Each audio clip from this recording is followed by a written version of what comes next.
it's backwards.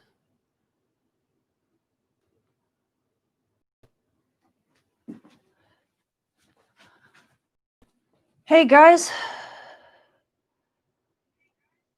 I am hoping, hi, I am doing my live stream a slightly bit differently today because I have issues, I'm having some connectivity issues with my Sling Studio. So I'm doing it through my computer. I'm still using my Sling Studio. As you can see, I still have my green screen, but I'm using the YouTube thing on my computer, and my image shows it's backwards, shows it mirrored.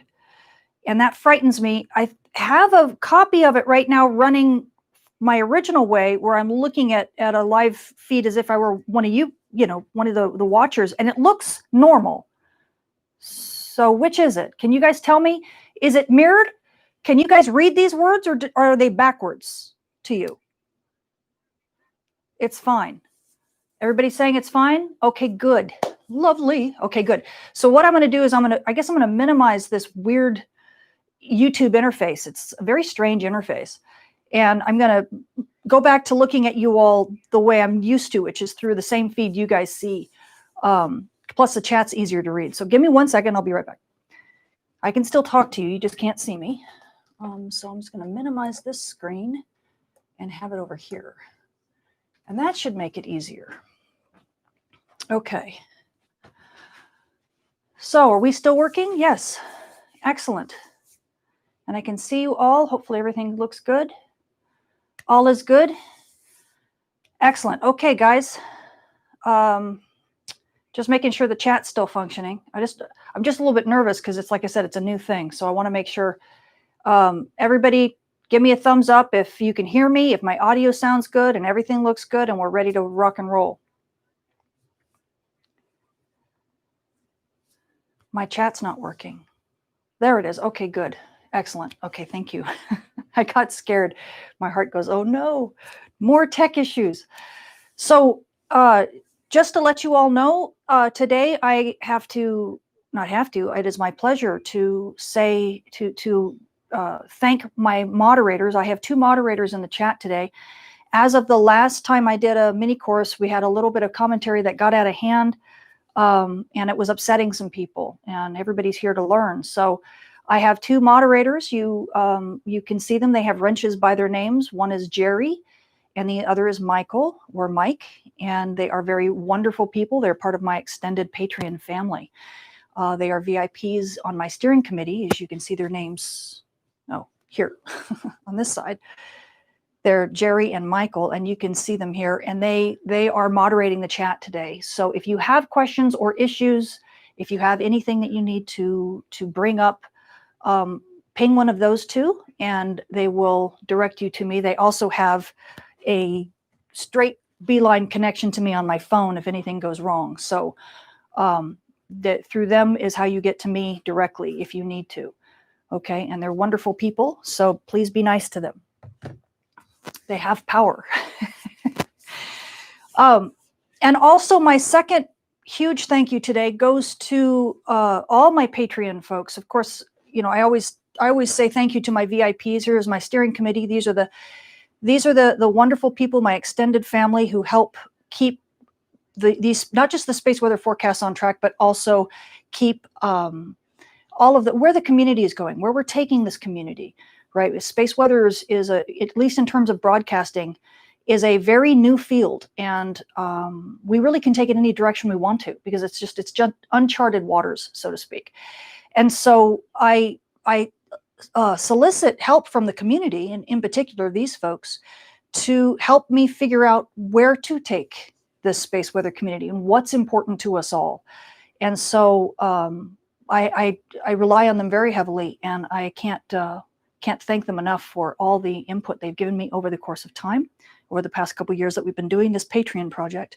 And then, of course, this time, here's all my mini course patrons. These are the people that actually make these mini courses on YouTube even possible. And I have a huge debt of thank you to them this time, because they have actually, by asking specific questions and saying, oh, Tamitha, why don't you add this to the course? And oh, we want to know a little bit more about that. this course has now doubled in size. I mean, instead of just having one course on the heliosphere and solar activity cycle, we're likely going to have two. I'll be lucky to get through, 30, like I have like 35 or 40 charts that I'd love to get through today. We'll see how well we do, because these 3-hour marathons are sometimes hard. So it's hard on all of us, right? So at any rate, so this course now, thanks to their input, will now be likely a 2-parter. And I think it'll be a lot more comprehensive, because we're going to review some stuff on the solar dynamo, and we're going to talk a little bit about the polarity of the sun, how it switches, and what that means when it does switch. I mean, we're going to talk about the solar activity cycle, but now we're going to also bring in the aspect of what is north and what is south, and how does that relate to plus and minus, and little things like that have actually ended up really adding, I think, some really good information in this course that's really fitting. Okay, so again, thank you all, and absolutely ask questions. I will. Cherry Ryan from Star Trek. Yeah, right. I didn't even think about that. Hi from England. Oh, that's great. And Andy, that's a great idea. We need a Discord, but oh my goodness, I don't do Discord. I don't know how to do it, and I am so scattered amongst so many different things that I probably couldn't lead an effort like that, at least not right now. But hey, you just gave us another question for the VIP committee. See, this is the type of thing that the VIP committee enjoys discussing. Is it time for a Discord? Is it time for us to join a different community, or create a different community in a different location, because it facilitates a different kind of conversation that needs to happen? These are exactly the types of things that the VIP community, my steering committee, helps me decide where do we put that in the list of priorities. So thank you for that. That's something we'll probably bring up and talk about here soon. Okay, so I forgot where I was. That's okay.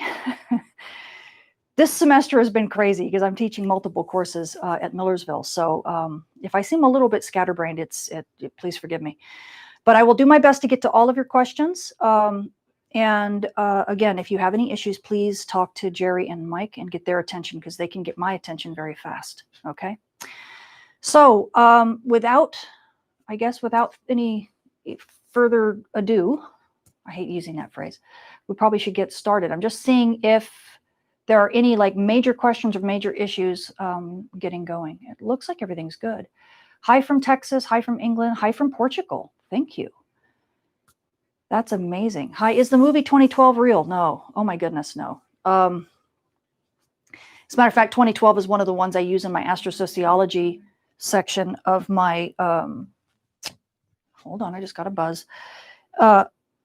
It's one of the movies I use in my astrosociology lectures in Millersville, because my space weather courses I teach, at least in the first course of the 2 I teach, the first one is about solar phenomena, essentially, and how they get to Earth. And in that course, half of the lectures are actually about astrosociology, because how space weather has been perceived, and how space has been perceived in our society and in pop culture, has really affected how we engage with it now. And sadly, it's caused, it's caused conspiracy theories, of course, but it's also caused a lot of misconceptions, and a general lack of knowledge even of space weather. It's like Hollywood has purposely omitted space weather from space, because space is black, space is a vacuum. Half of the movies in space, if you look, you don't even see a sun. There's no sun, right? It's just black. It's black void, bleakness, and everybody goes nuts, and that's what space is about, right? And so the psychology of space has kind of taken over the realm of really one of the biggest hazards in space is, or who's going to go crazy, right? And destroy things. And if it's not you're going to go crazy, then it's a robot, like Hal, that's going to drive you crazy. And thanks, Stanley Kubrick. You guys, you and Arthur C. Clarke kind of set the stage for how Hollywood looks at space and space weather, which is they don't look at space weather at all, and they think space is just this big void. So from that point, we started going into things like 2012, the movie 2012, and Armageddon, and there's so many of them. Solar Crisis Category 8. I mean, there's so many different ways I could disembowel Hollywood for what they've done with space and space weather. And that's what we do in my Millersville courses. So it's actually quite fun. And eventually I might do a documentary on it. So if anybody would be interested in seeing how space weather has been portrayed in pop culture and how that has affected really how we look at space, especially as we've moved on into, SpaceX and getting to the rim of space. And, Elon Musk is launching the Starman, to Mars and that kind of thing. And how does that affect really how we've perceived what's waiting out there for us? It's a very fascinating field of study. And so I might do a documentary on it at some point. At any rate, let me turn off my mic. I have a headset where I'm hearing my echo. And so I'll disappear from the screen for a second and then we'll get started. Okay, sound good? Okay.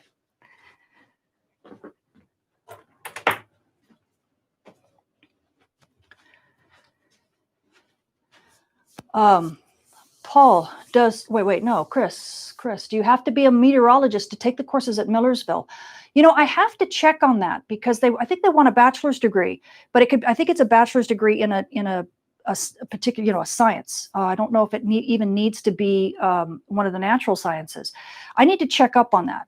So, and if there is that limitation, I think there are waivers to get around it, because at least for the graduate certificate program that I do at Millersville, there really isn't a need to have a 4-year degree in meteorology.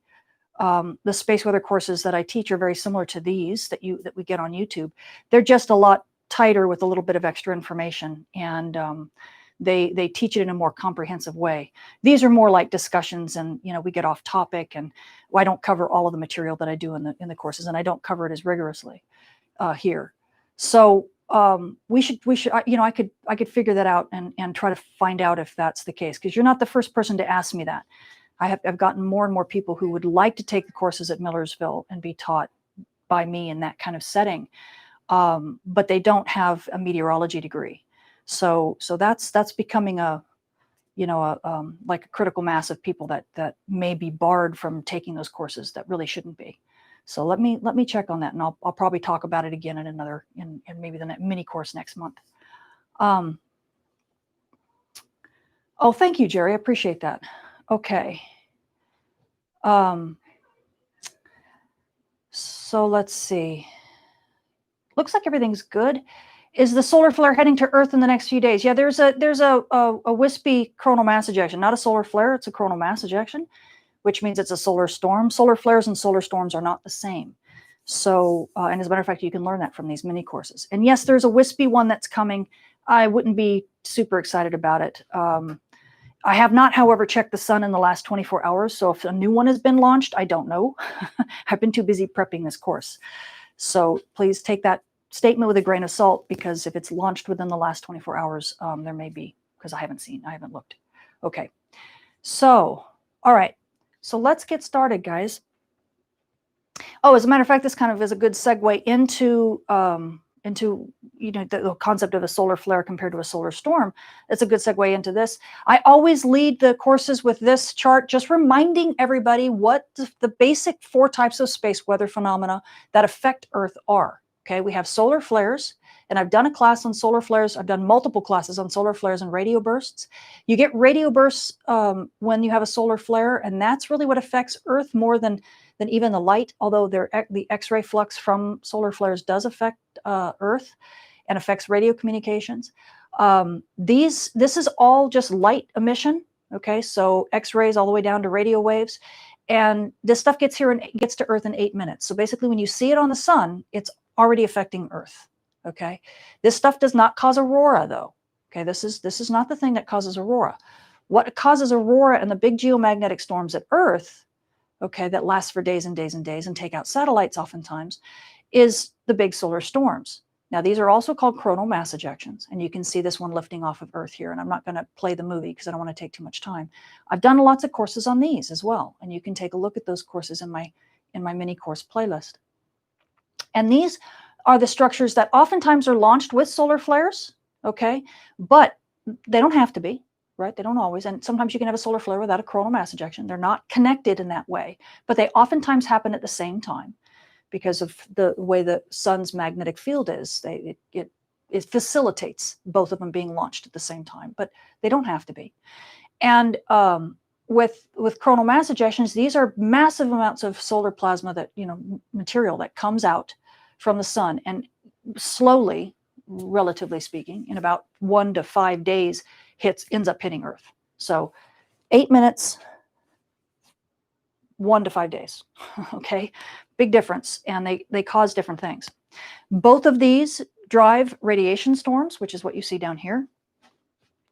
You see it in 2 different ways. You see it with the DRAP. This is a model of the Earth. I've got it partially covered by the coronagraph that you see down here. But the model of the Earth, you can see both in high latitude in the north and high latitude in the south. You see those big red bands. That's what a radiation storm, how it impacts Earth. It causes radio communications and navigation issues at high latitudes over periods of time. And yes, I've done multiple courses on these as well. So radiation storms are also something that you can look at. And in this case, you're seeing a blizzard. Our coronagraphs don't typically look like this. Our coronagraphs typically look like this. Like this blue screen. See this blue one? See how clear it is? This is what we call a blizzard. When a coronagraph looks like this blue thing with all this white snow on it, this is due to a solar radiation storm. Okay, and it literally takes out the coronagraphs for a period of time. They recover, but it's actually particles penetrating the detector and causing and depositing energy, and that energy is then read as a streak of light. Okay, so the reason why you see them streaks is because the particles they're like particle trails. Okay, this incidentally, to a much less degree, but this incidentally is the same thing that astronauts see during those types of storms, and also from cosmic rays. They can close their eyes and they see flashes of light hitting their eyes. And it causes, it's actually the particles penetrating our retinas. So they have a similar phenomena in your human eye as we do with these coronagraphs. So that's a radiation storm, and those are driven by both solar flares and coronal mass ejections. And yes, I have talked about how that works in my mini courses. Okay, so again, if you want to know more about those, we've talked about them. And then the last thing I have talked about, my goodness, I can actually say this finally. The last thing I have talked about are coronal holes. We have fast wind from these big coronal holes. No, they're not real holes in the sun. They just look like holes in certain wavelengths of light. So for example, this plot that shows 211 angstroms, the purple sun, shows coronal holes very well. Did you guys hear that? My family is like, they're getting agitated about something. I have no idea. Anyway, so these coronal holes, if I were to go to a different wavelength of light, you wouldn't see them. But because they only happen in certain wavelengths, and it just means in this case that the sun is not emitting light in this wavelength. But what it does tell you is that that's where fast solar wind is coming from. And as that fast solar wind slams into slow solar wind ahead of it, it can actually cause something that mimics. It actually causes a compression region that mimics solar storms. Okay, so we can actually get solar storms from both of these, both coronal mass ejections and from coronal holes. Anyway, if they don't quiet down soon, does anybody else hear that? They're actually excited about something. You're talking about sports. Does anybody hear all that noise, or is it just me? I'm gonna try not to be. I'm gonna try not to be distracted by it, but it's like I'm almost ready to go and tell them to quiet down. Okay, so that is kind of in a nutshell. You do hear it barely, okay? If it bothers anybody, let me know, and I will go yell at them. I'm gonna try to la la la la la la. So the 4 phenomena that you see behind me, these are things that we have covered. Okay, we've covered them already in, oh my goodness, probably something like 10 different mini courses, maybe more. I don't have them numbered. A lot of people have asked me if I have them numbered. I don't, but you can watch them in reverse order. So the earliest one is that I started with. That's the very first one. But you'll see things. You'll see coronal mass ejections. You'll see solar flares. You'll see radiation storms. You'll see coronal holes. You'll see those names in the titles, so you'll know. And it'll go part 1, part 2, part 3, part 4. So you can watch each one of those different sets of courses independently if you'd like. Okay. You heard someone say yay for Biden. No, no, they were talking about sports. We have a very apolitical house, luckily. I think we'd all lose our minds if we didn't have an apolitical house. So again, thank you to my mini course patrons. You guys have actually asked me to do a little bit of a review of the Solar Dynamo, and when I look back at the mini courses, I really hadn't done a great review of it, and I've added a little bit of information. So it's not going to be, for those of you who have seen a little bit about the Solar Dynamo, don't worry. This isn't just the same slides over and over again. You'll see some that are familiar, but there are some new ones as well. I'll actually talk about Hale's law and Joy's law, which I hadn't done the last time. And the reason for that is because it really is more relevant to this discussion as we talk about the solar activity cycle and how things are flipping. Because right now it's a very timely topic. So to kind of get started just a little bit, let's just remind you a little bit about our star. And the reason why astronomers don't really care about our star so much, because our star, as you can see from this top diagram, our star is this teeny tiny little orange thing over here. Can you see that tiny little marble? If I get my hand in the right place. That is a teeny tiny little marble right there. And it's an orange star just like these others are, but Arcturus and even Pollux are much brighter orange stars than what we have. Our star is what we call a G-type star, and one in every 15 stars is just like our star. So if you look up at the night sky, every 15 points of bright light, one of them is just like our star, and it's most likely much bigger, like Pollux or Arcturus.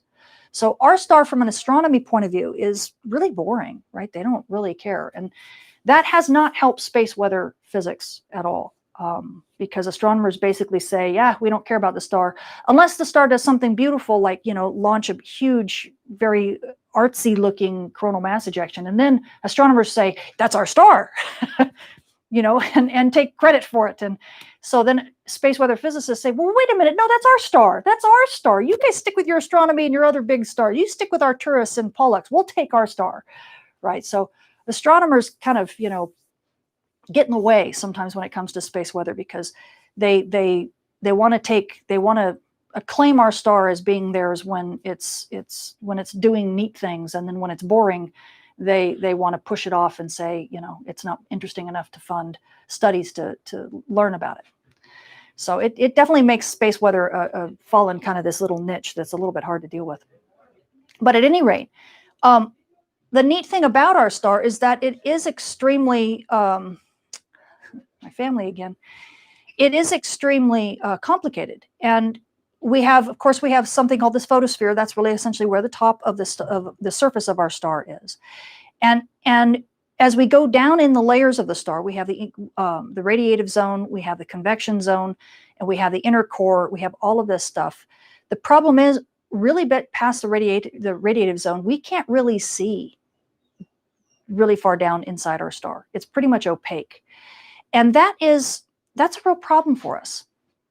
The reason for that is because there's a lot of mystery inside the internal portion of our star, and yet we can't penetrate it, right? It takes light something like 10 or 100,000 years to break out of our radiative zone and emit out to the surface so that we can actually ping, and see inside it.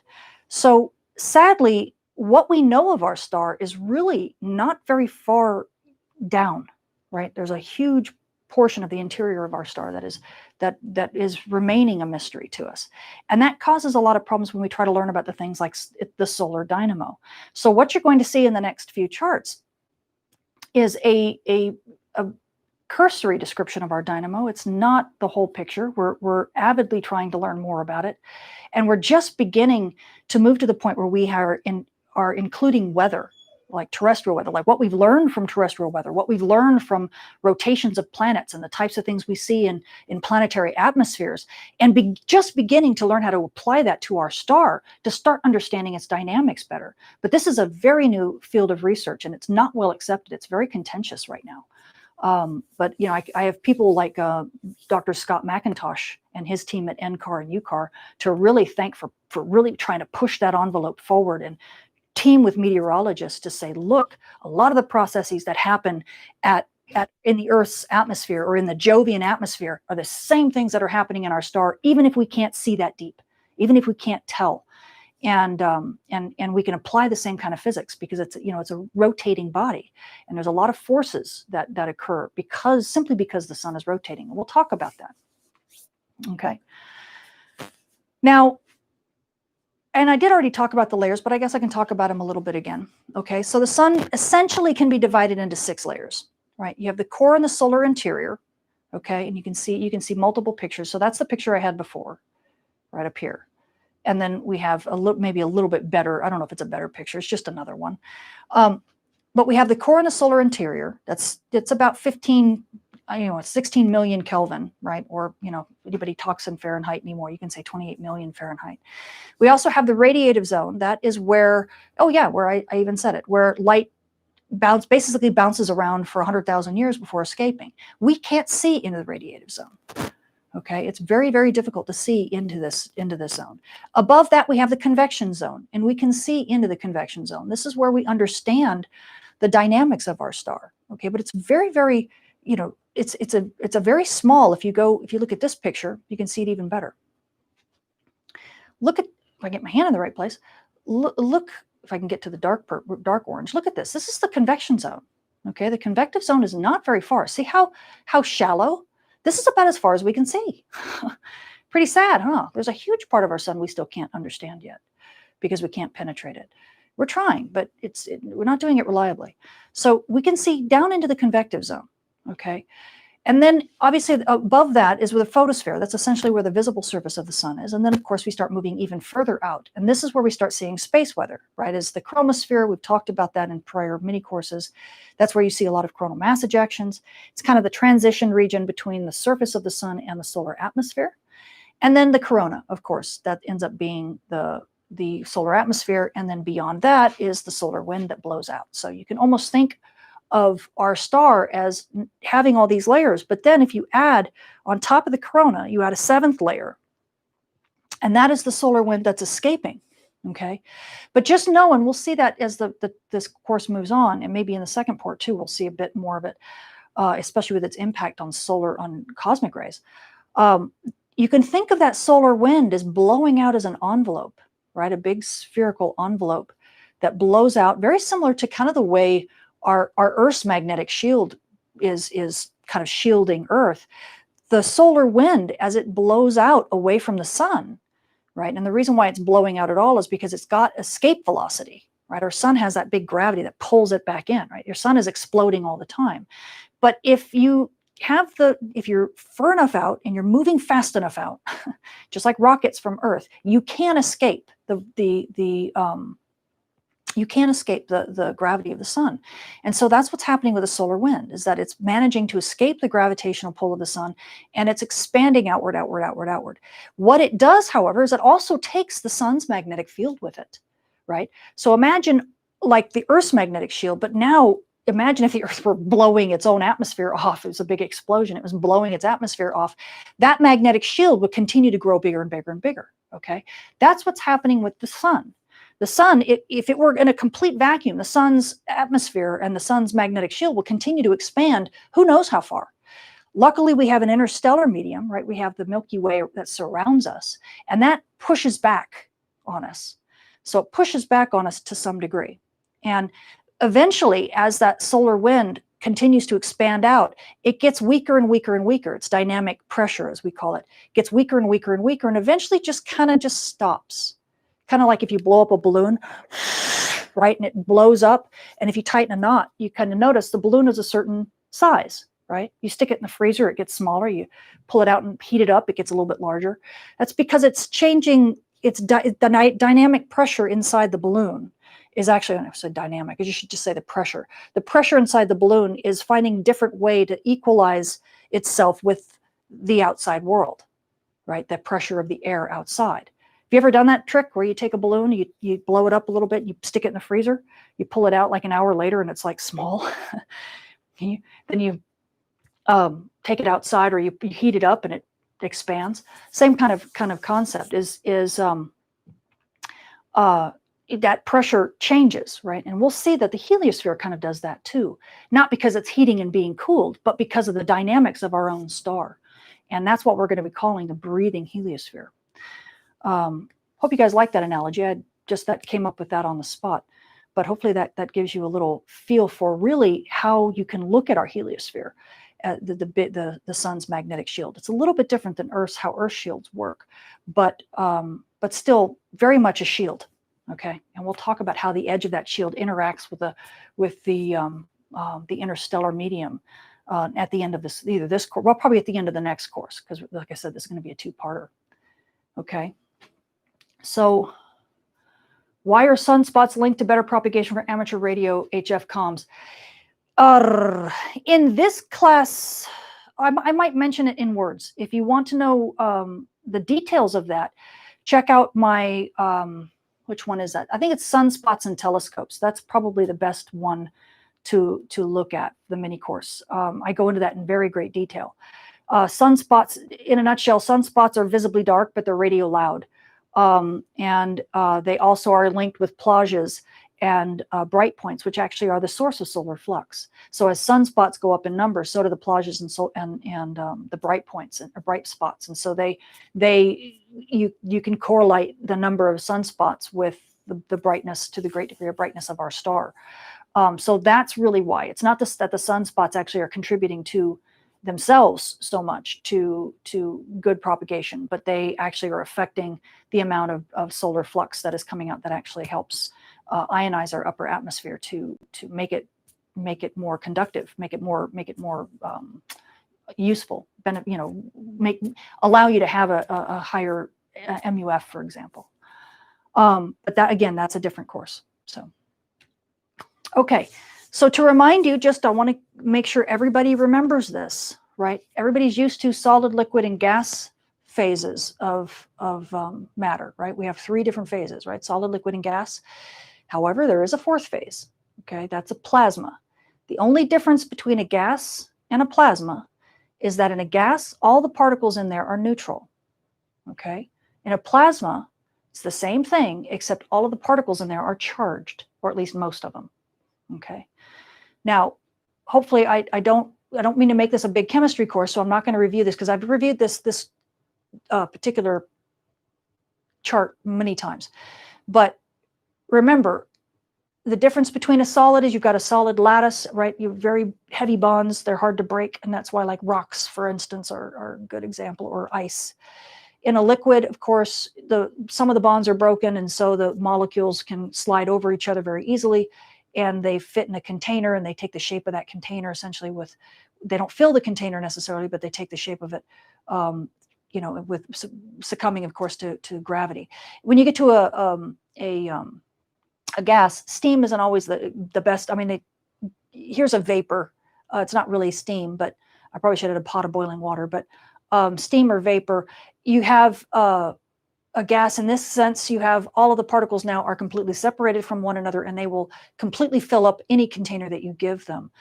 And, and that's like, even our air, right, is a gas. A plasma actually is the same thing as like our upper atmosphere, where you have that same gas, but now you strip the electrons and off of the neutral molecules. And so now you're ending up with electrons and positively charged ions. Okay, so you have positive and negative charges. Why this is important is because everything in space is charged, okay? And why this is important is because when you have charged particles, now you see electric and magnetic fields. You can't help but see them, and you can't help but obey them as best as possible. In a in a plasma like this, where there's a lot of particles in a small area, the particles hit each other and collide, and so they obey the electric and magnetic fields as well as they can until they hit another particle, and then that dominates their movement, right? So that's, for example, lightning. You're seeing streaks of lightning because the particles are being moved by a magnetic and electric field. They're seeing that, and that causes their path. But the reason why the path is jagged in a collisional plasma is because the particles are hitting each other. Okay, and that's why lightning is jagged. If, however, you make it vacuous, so in other words, take out most of these particles, right? Leave just a couple. Now they don't hit each other anymore. We call this a collisionless plasma. Okay.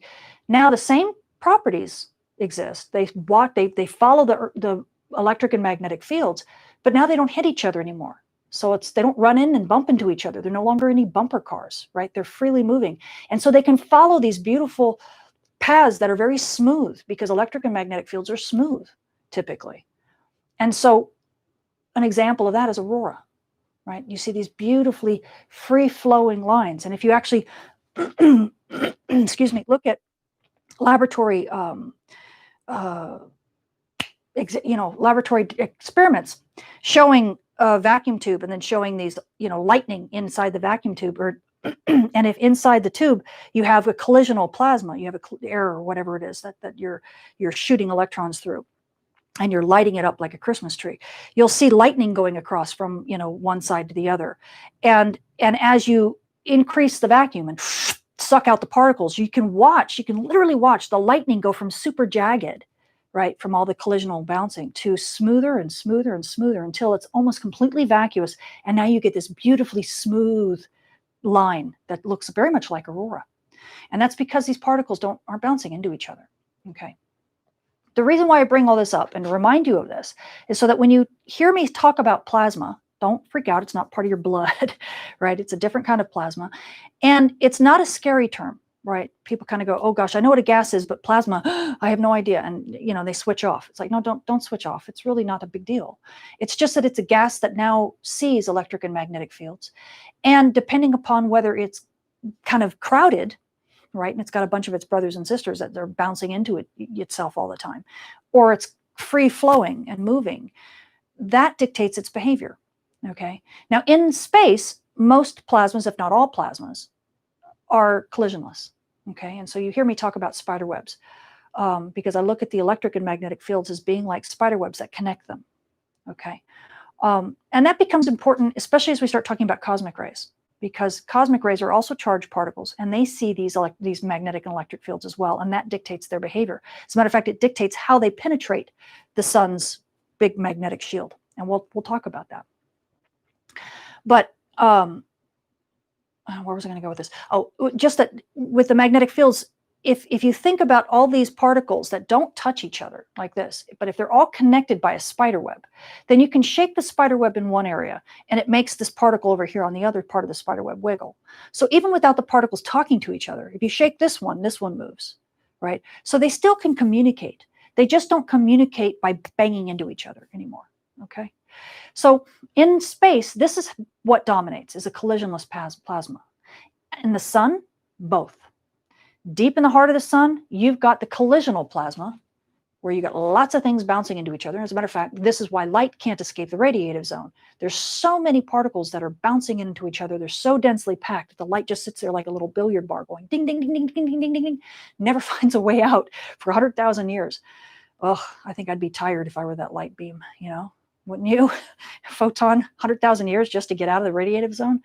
Yuck. No thanks. I think life on Earth is hard. Geez, try being one of these guys, right? But as you get further out of the radiative zone and into the corona and then out into the solar wind, the density goes down. So the particles become far more like this. And by the time you're out in the solar wind, this is what you're dealing with. So the sun has all of these things, all of these different types of behaviors. And we'll see how that, to some degree, we'll see how that works, okay? Because I'm going to review a little bit of the solar dynamo. And so you keep all this stuff in mind, that when you have, that particles are all charged and they all behave in a very particular way that that is dominated by essentially the electric and magnetic fields. And I will talk mainly about the magnetic fields, mainly because they're easier. They're easier. We can visualize them better, and they're not as stochastic. They're a lot easier to measure, to be honest. And they become very stable very quickly. So luckily, the electric fields you can infer from the magnetic fields, so they are related. So by studying one, you know what the other is doing to a great degree. And so when we talk about the sun's dynamo, you will hear me repeatedly talk about the magnetic fields. Okay, I'm not going to go into the electric universe when it comes to the sun. We hardly understand the magnetic fields of the sun, let alone try to go into the chaotic mess that is the electric fields of the sun, which is far, far harder to understand. We have to understand this stuff first before we can get to that other stuff. So let's just talk about how, and actually let me take just a pause for a second to make sure that, does anybody have any questions thus far? Are we okay? Looks like everybody's okay. I don't see any, I see great explanation. Thank you. Thumbs up, everyone. Affirmative. Okay, good. Wonderful. No, please carry on. Okay, hang on. Let me get a drink of water. Please continue. And yes, Jerry, by the way, mason jar. So, Evie, I'm on a YouTube course right now. I have no idea. Sorry, it's my daughter. Okay. The sun, a chaotic hot mess. I know. I love using the phrase hot mess. I feel like a hot mess, so I'm very akin with the star. Because sometimes I feel like a total hot mess, and when I look at the sun, it's a hot mess. So no wonder we get along so well. I'm a little cheeky this morning. Sorry about that. Okay. Yeah, mason jar. I know I need to, somebody said I need to get mason jars and have Space Weather Woman on it and have them as part of like the merch thing that I'm slowly but surely trying to develop. Gosh, it's so painful. I probably won't be able to do that until the beginning of next year, to be honest, because I'm just teaching too much this semester and I'm just hardly keeping my head on my shoulders. Oh, good. I learned, thank you, Bart. I learned just a lot just in these few minutes. Oh, I'm so pleased. I was afraid some of this review was maybe going to be a little boring for everybody. But my wife and I love the sound effects you make during your explanations. Yeah. Anybody who thinks that they're staged, when I do these things on forecasts and that they're staged, no, I do them for real. I know I'm a little weird. It is what it is. I'm way too old to change, right? So thank you for being entertained and not, think that they're stupid. It makes me feel good. Okay. I was glued to my screen. Oh, good. Excellent. Okay. Yeah. Pow. That's right. Pow. Whoosh. I'm awful. Okay. And it'll get worse. So anybody who loves them, just wait till the sun gets really busy and, oh my gosh, I'm going to sound like something right out of the Adam West Batman series, right? Which I love. So, okay. So let's talk about sunspots. Okay, and how they form. So now we're going to start getting into how the mechanism of the solar dynamo. Now, remember, before we start, we don't know it very well yet. So if some of this stuff seems a little bit watered down, yeah, it is kind of watered down. And we have a lot of theories, but honestly, they're very simplistic as of yet. We're getting smarter, and I'll talk a little bit about some of the more recent things that we've learned about the dynamo. But I'll talk about the main fundamentals. So like if you were to look up on Wikipedia or Google it, you will find these kinds of the effects I'm about to tell you about. You will find these as essentially the standard model of what the solar dynamo is. There's essentially two main effects. And we'll talk how they develop. Okay, so let me start. I guess I'll start from here. So if we think about, and I'll show two different diagrams of this. Okay, so I'm going to go over this one and then I'll flip to the next one. I believe I'll flip to the next one, right? Yeah. And so we'll kind of talk about it twice. Okay, I find that if I talk about things more than once and give you different pictures of the same thing, it helps to facilitate understanding. So if we think about the magnetic field of the sun, now let's just take this side here. Okay, let's just talk about the magnetic field, the main part of the magnetic field, okay, which is essentially a dipole field. Now, anybody who knows what a dipole field looks like, you've got a north pole and a south pole. It's if you have a bar magnet, okay? The magnetic field lines of a bar magnet, you have a north pole here and a south pole here. You have lines that go out of the north pole down to the south pole. Actually, no, they go this way. My fault. They go out of the north pole, up and around, and they connect into the south pole and go back up to the north pole. So inside that bar magnet, okay, you have lines that go straight up and down. Okay, then they go out and they wrap around kind of like big elephant ears. Okay, that's what a dipole field kind of looks like. And I probably should have had a dipole like magnet to show you a picture. Actually, matter of fact, I will show one here.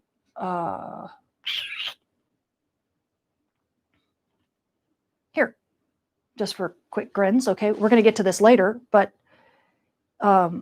here's kind of like I'll do the north-south.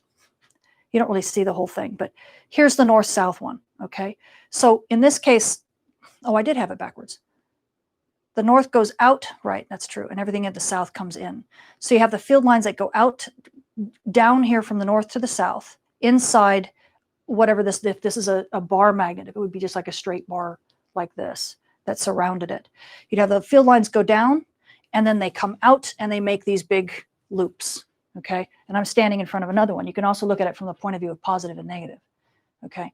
So if this were, the positive and negative were just a bar, right, then you'd have, you see how the lines in the middle kind of go straight down, right, inside this thing. From the plus to the minus, they go straight down, okay?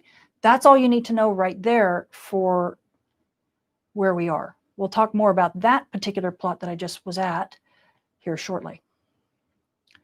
So if we now don't have a bar magnet, but we have a sun, okay, so now let's just talk about the sun. If we have the sun, what we're doing here is that we're taking those same straight lines, okay, but they're actually, in this case, they're kind of showing them over the surface of the sun. So they're bent just a little bit. They're kind of curved, okay. So if we talk about the north, and we're not even talking about the, well, are we talking about the direction of the lines? Not necessarily yet. Kind of, but not really. You have the from the north to the south, we're going to say that it's the north magnetically to the south, okay, drawing down. Those lines would stay like that, except for the fact that the sun begins to rotate, right? Our sun actually is not a still star, it's a rotator, okay? But it's not like the Earth. The Earth is what we call a rigid rotator, which means the Earth, all parts of the Earth essentially rotate at the same rate, right? The equator rotates as fast as the poles because it's a big rock, essentially. That may not be true about our atmosphere, but at least the rock part of Earth, which is the bulk of it, right, is a rigid rotator. The sun isn't that. The sun is a plasma, right? It's a plasma, it's a collisional plasma, it's a liquid, maybe we think it has a liquid core. But because it's not a rock, it can actually rotate at different speeds depending upon where you're looking at it, okay? So we call this a differential rotator. And in fact, the sun actually rotates faster at the equator than it does at the poles, okay? Now, that may not be like, okay, so what? Well, the problem is, just like we talked about with the magnetic field when we talk about a plasma, all the particles, all the stuff, all that, you know, liquid, all that gas, all that plasma inside the sun, it sees magnetic fields, and the magnet, and it's jailed by them, right? So the magnetic fields thread through these particles, and they're locked in lockstep together. So if the sun's equator, the plasma in the sun's equator rotates faster than the plasma at the poles, it's going to drag that magnetic field right along with it, okay? So this is what happens, is that suddenly those beautifully straight vertical lines become this. They begin to get pulled in the center, okay? Because this plasma is rotating faster than the stuff at the poles. So this is speeding up, this is moving further ahead of this stuff. You got me? So then what happens is that successive rotations cause that plasma in the equator to pull more and pull more and pull more and stretch out that magnetic field just like a rubber band. As a matter of fact, magnetic field doesn't mind, the magnetic field lines actually don't mind being stretched. It doesn't take a lot of force. They don't like to be bent. That's the problem. Magnetic field lines hate being bent, but stretching them, you can stretch them forever. They really don't care. So you can stretch magnetic field lines, and that's why you can kind of do this. But look what happens as you stretch them, right? It wraps up the sun and wraps up the sun and wraps up the sun more and more and more and more and more. And eventually, and we'll get to this in a second, eventually what happens is that they get so wrapped up, they get kinked. And we'll talk about that as a particular effect here in a minute. Okay, so you can imagine, does everybody kind of get that idea that you have a sun, the middle of it is rotating faster, and so it's stretching those magnetic field lines, and you just wrap it up and wrap it up like a big bunch of spaghetti. And look what ends up happening. You end up taking magnetic field lines in this process, and they change from being completely vertical, right, to nearly completely horizontal. Okay, and that has huge impacts on how the solar dynamo works. Okay, like inductance in a transformer, yeah, not bad. Would the same mechanism contribute to the galactic sheet? Oh, I wish I could answer that question. What a fantastic question. I do not have the skill set to answer that question because I don't know the galactic sheet well enough. Remember, I'm a space weather physicist. I'm not an astronomer or an astrophysicist, so I don't have the knowledge in that area. I don't know the geometry or or if I mean, I know the mechanisms, but I don't know how it's aligned, and I don't know the forces on the galactic sheet well enough to be able to answer that question. That's a great question, though. I mean, I could probably find the answer for you, but I don't know it off the top of my head. I wish I did. You're gonna make me go look that up. That's pretty cool. That's a neat idea. The neat thing about the physics of plasmas and the physics of space is that you see the same types of mechanisms at work over and over and over again. There's Alfvén waves on the sun. There's Alfvén waves at Earth. Doesn't mean they cause each other, but it just means that the same physical mechanisms are repeating themselves in different areas. As a matter of fact, that's one of the reasons why we're being able to understand our star better, is because if we understand some of the mechanisms that are physical mechanisms that are happening in other rotating bodies, and we're able to apply what we know from these worlds back to our star, and we're learning more about how the sun's dynamo works because of it. So I wouldn't be surprised with the galactic sheet if a lot of those same mechanisms are working. Wouldn't surprise me at all. Like I said, it's very repeatable. Physics is physics, no matter where you go, right? Okay, so you saw that, and that's kind of what we're talking about here. That last slide is where you take these vertical lines, and see in here in this one, as I stand kind of further away, you see the vertical lines showing the up and down. The vertical. What am I saying? Come on, the north and the south, from the North Pole, the North Magnetic Pole, to the Southern Magnetic Pole, as part of that dynamo. You see that the field lines are straight vertical. We call those poloidal field. Okay, that's the poloidal field, right? But as you add that differential rotation of our star, and it begins to stretch those field lines out, and they begin to wrap around and wrap around. You start seeing how you're beginning to create what's eventually we call toroidal field, which is the horizontal field direction. Okay, so this is how you can change what we call poloidal field, what physicists call poloidal field in our star, to toroidal field. Okay, this is also known as the omega effect. Okay, but that's not the only effect that works.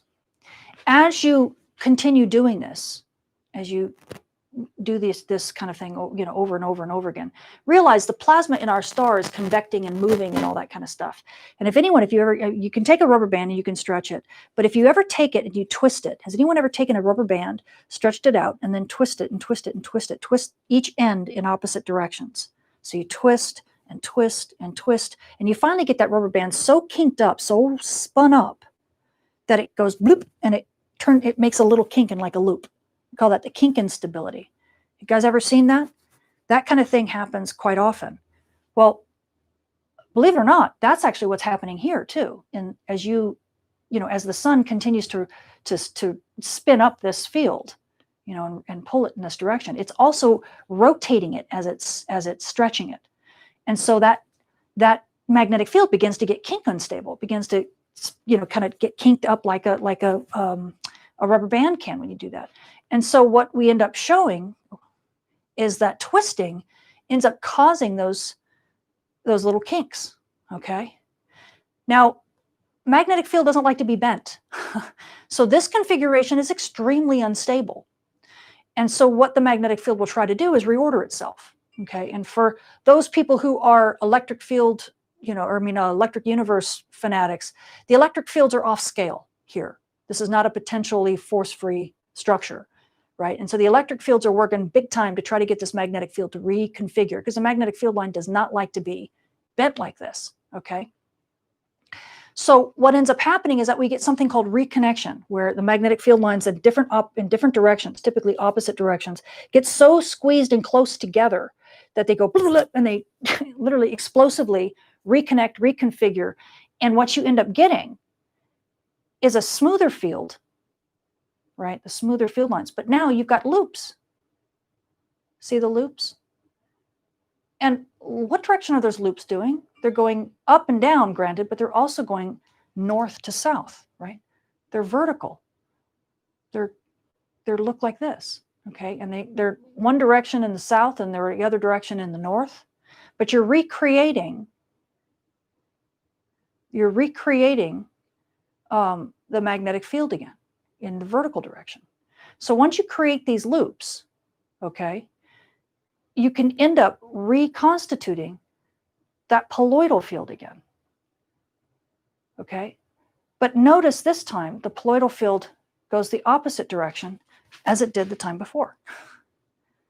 So you started out with field that's going from north to south, and through both the omega effect that you see here in the top, okay, and the alpha effect. This way, yeah, the alpha effect. Oh, this way. We start. Everything's mirrored to me, so. And the alpha effect, starting here with kinking the toroidal field lines all the way to reconfiguration. Now you get field lines that go from south to north. This is how the magnetic field of the sun flips, okay, in a nutshell. Now, granted, it's all cartoony and it's simple and blah, blah, blah, but this is what we've known as kind of the standard model of the sun's magnetic dynamo. Okay, so these two effects, basically the omega effect and the alpha effect, are the bulk of what is the essential solar dynamo. Okay, is that thus far, is that clear to everybody? Hopefully, makes sense. That's the only way to explain that situation. Oh, you're talking about left hand, right hand, yeah. Okay, so what's the frequency of those polar flips? Every 11 years, essentially. You'll see how that changes over time. What I have wondered, why is it that he helped pioneer the field of astrology? I don't know. I don't know. I don't know Eugene Shoemaker. So, and you're saying astrology? Are you sure you're saying astrology, not astronomy? But I don't know. I'm not familiar with that person. So, okay, good. Great analogies. Good, good, good. So those are the solar cycles. Yes, but you're going to see that there's a lot more modulation to it. Okay. And yes, this is the 11-year solar cycle. Okay. So let's kind of put the picture together. Okay. Now in this picture, and again, I've presented this before. So those of you who know this picture, you know, hopefully it's a good review for you. What we're looking at here, and we're going to talk about a butterfly diagram. And typically in my class, I say, has anybody ever seen a butterfly diagram before? And of course I can't. If anybody has, if you put your hand up in the chat, that'd be cool. Just so I know, you know, how many of you haven't seen it. But in this butterfly diagram, and I'll stand over here, you're actually looking at sunspots. Okay, you're actually looking at time on the horizontal axis going, in this case, from 1960, and it's kind of hidden. I kind of hide the diagram at about 1990 behind the sun. We'll talk about it in a second. And then on the vertical axis, it's not labeled, but what you're seeing is the latitude. So you're seeing right in the middle of this, right, the symmetry line, right, where this big line that goes horizontally across, it kind of cuts these two, you know, cuts the diagram in half. That is 0 degrees latitude. That's essentially the solar equator. And then you go up to 90 degrees in the north from that from the equator, and then down to 90 degrees in the south from the equator. Okay, so up 90 degrees, down 90 degrees. And that's why you see the two halves of the diagram looking very similar. Okay, so what you're actually seeing over time is you're actually seeing sunspots that start at high latitudes and move to the equator. Okay, and then if I move over to another, not too far, here's another one, right? Starting around 1980, the high latitude spots slowly move in to the equator. Okay, these are how sunspots emerge on the sun and then disappear, and emerge on the sun and disappear. I talk a lot about sunspots. I talk much more about sunspots and how they emerge and what they do in sunspots and telescopes. So I don't want to dive too far into that topic because we'll never get to the activity cycle if I do that. But that emergence and retreat, I call them submarines. These are like little solar submarines that emerged up the surface of the sun and then disappear again. They emerge at high latitudes and they disappear, and they move to slightly lower latitudes and then disappear, and move to slightly lower latitudes and disappear. And that, over the course of the 11-year cycle, you can watch that pattern, and then it repeats. So every single one of these sets of wings that look like butterfly wings, hence butterfly diagram, every single set of these wings represents a single solar cycle. Okay, right at the break between the wings, the set of wings, that is solar minimum. Okay, When the new sunspots start emerging at the high latitudes, that's pretty much the start of a new solar cycle. Okay, there's a little bit of overlap, but that essentially indicates the new cycle starting, and then the sunspots slowly go to the equator, and then they disappear. Oops, I'm way off the chart. Then they disappear, and that's the end of that solar cycle, and the new solar cycle starts with the new spots at the new latitude, at the high latitudes, and they move back in again. We'll talk about some of the rules that dominate that. But what you're seeing with those sunspots, remember how we talked about the alpha effect. Now, if I stand on the other side, let me stand on this side now. Okay, I got to get more out of the way. If I talk now about how we put all this kind of stuff together, what's happening is we're taking that omega and alpha effect, which I'll explain here in just a second again, and we're adding this extra component, the meridional circulation that you see up here, right? Remember we talked about the convection zone? You can see down through the convection zone up to the radiative zone. That's about as far as we can see. This is the convection zone that we're seeing here, the convective zone or convection zone, whichever you want to call it, okay? But we have this circulation pattern that does this, that where the plasma is moving near the surface of the sun. If I get my hand in the right place, near the surface of the sun, it's moving to the north in the northern hemisphere. And then it dives deep once it gets to the high latitudes, really high latitudes, dives deep, and then it moves toward the equator down low at the deep part of the convection zone, gets to the equator and goes back out again. Hope I'm too low here. Get back to the equator right here. See that? And it goes back up again, okay? It does the same pattern in the south, but it's the opposite. You can't really see it. They kind of just cut that off.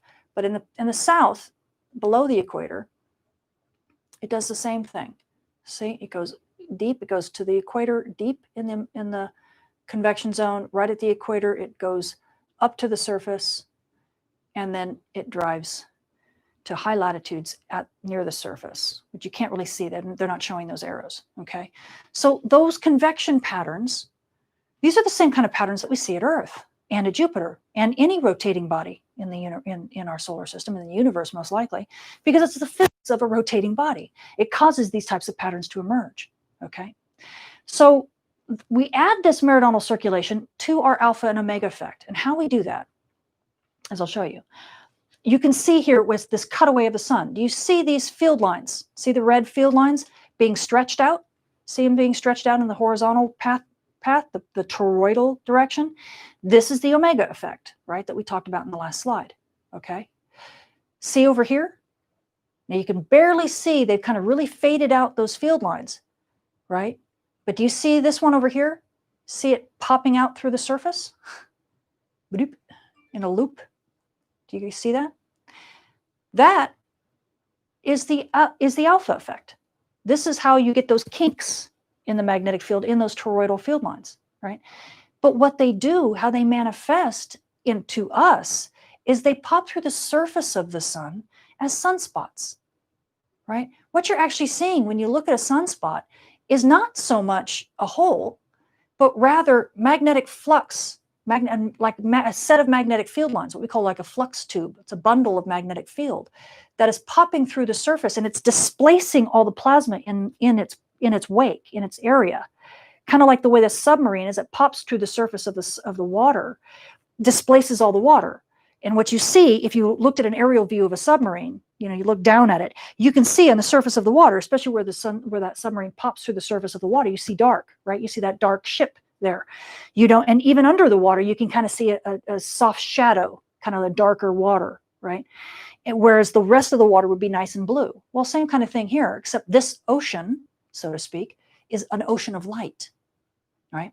So if you're displacing that light, that lit water, so to speak, with your sunspot submarine, with your magnetic submarine, then you're going to displace that light. You're going to, wherever you displace that light and got rid of it, moved it out of the way, it's going to be dark or darker.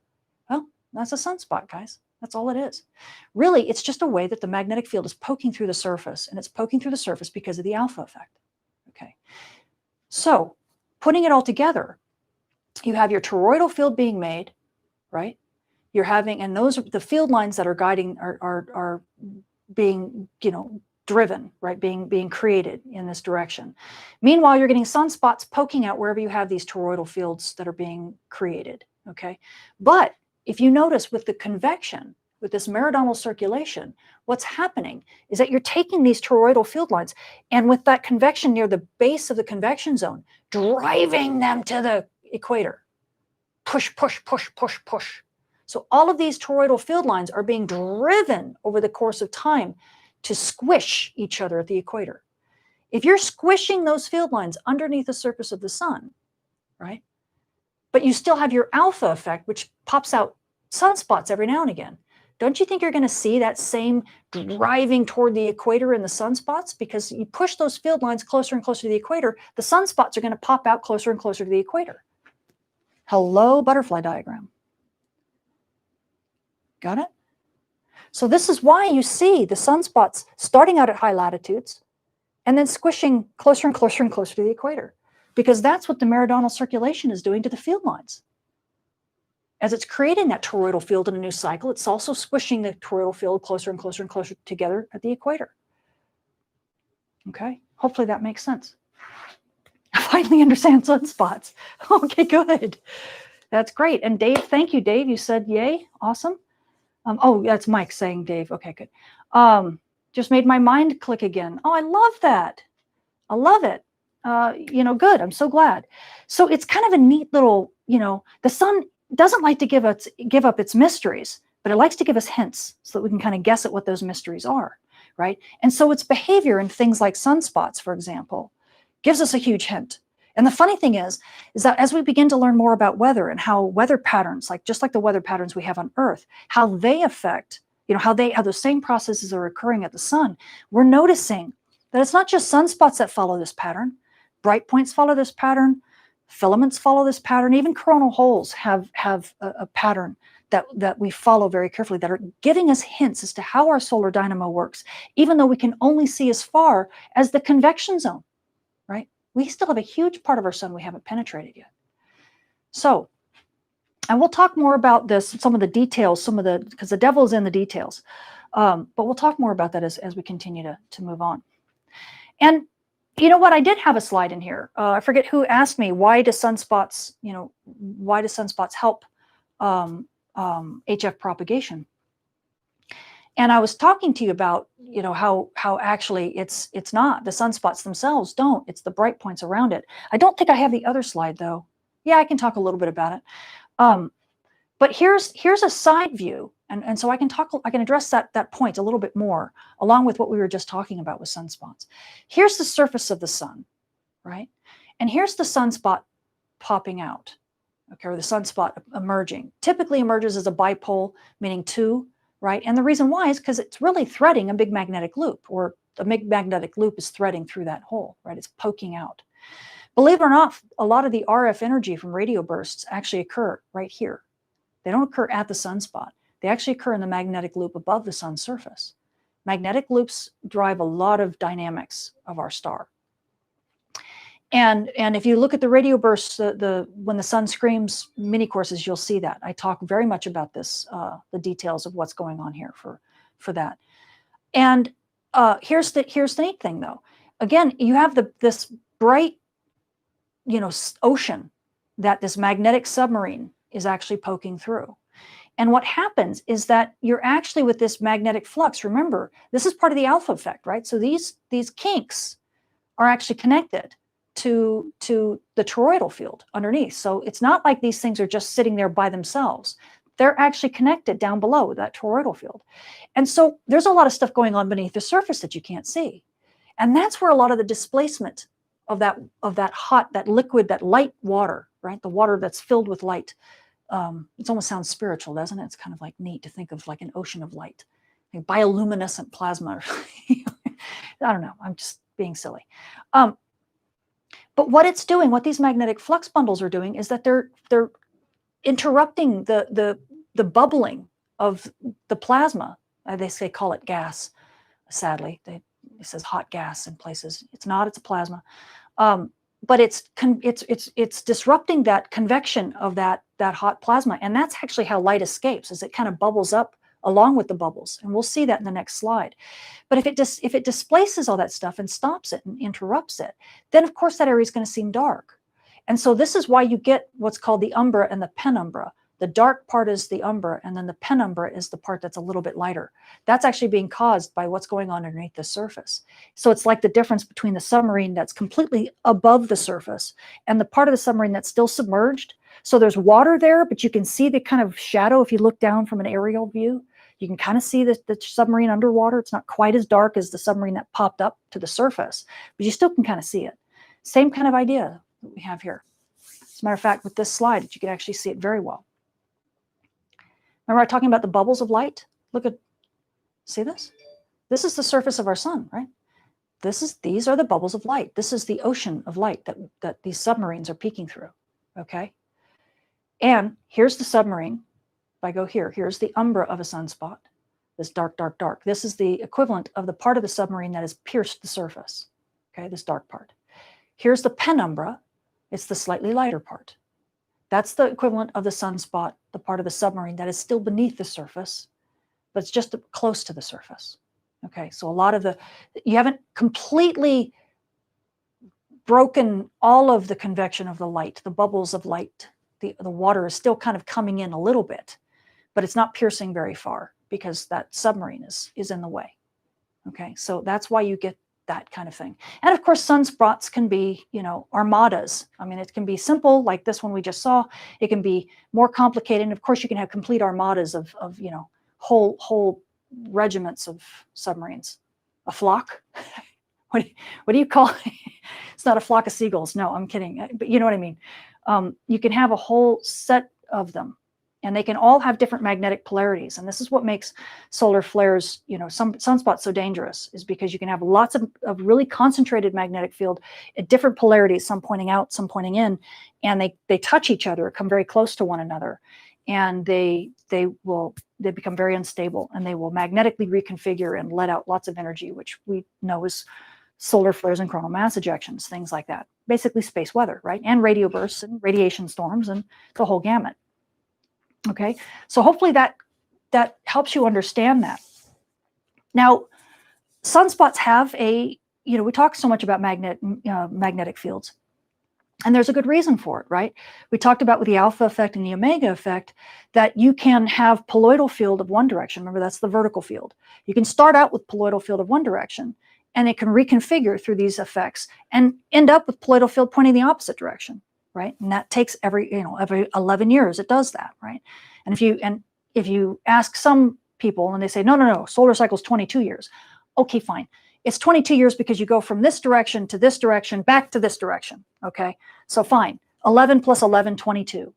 Take your pick. Do you want to talk about it? If you want to be very specific, it's not a point really worth arguing about. The only reason that someone might want to say 22 years as opposed to 11 years is simply because they want to get back full circle. Right, and there's something very specific about the phenomena that they're looking at that requires you to look at both polarities. So you go all the way through a full a full solar magnetic polarity cycle, and it's 22 years. Okay, but don't be fooled. It's still that same 11-year, give or take ish, and we'll talk about why in a minute. But the neat thing is that when you stare at the sun, you pretty much can tell where you are in a solar cycle and what's going on. And that butterfly diagram that we talked about kind of gives you a strong hint, right? And the reason why is because sunspots really telegraph what's going on with the sun, both in their location on the sun. Remember I talk about high latitude moving down to the equator, but also by their polarity, okay? And we've got a couple laws that, and also the kind of the tilt, we'll talk about that too. But we'll go into these in detail. And this is the stuff that if you had taken my sunspot, sunspots and telescopes course, got 100 years ago. When did I do that course? A couple years ago, I think now. This is stuff that you haven't seen. So this is stuff I do add in the Millersville lessons, but I haven't added it on YouTube. So it'll be nice to go over it now. Is everybody okay? Are we doing this? Can you tie this to solar flux? Yeah. The reason why I'm pausing is it's like do I have time to do that in this course? Because this course really isn't designed for that. Sunspots and telescopes goes into it in great detail. And we also go into it in great detail in our solar flare and radio burst course as well, because we have to talk about solar flux when it comes to radio propagation. I will go into it a little bit when I go into the solar activity cycle, but really, just to answer your question quickly, solar flux far more comes from, if I get out of the way, the light stuff around the sunspot than the sunspot itself. Okay, we call those we call them bright points and plages. Okay, and you can actually, as a matter of fact, when a sunspot disappears, when it fades from view, so if you're in a white light image instead of a like these images, instead of like a magnetogram image, and the sunspot itself disappears, what is left over is called the plage. And the reason for that is because you still see all the bright points that were around it. Because when you displace that water from these sunspots, you actually displace that bright light, but it moves into another location nearby. And you're oftentimes bringing up new light with it. So these bright points are oftentimes very much in and around sunspots. And that's really where that radio flux comes from. Okay, and it also, some of that radio flux also comes from the magnetic field as it pops out.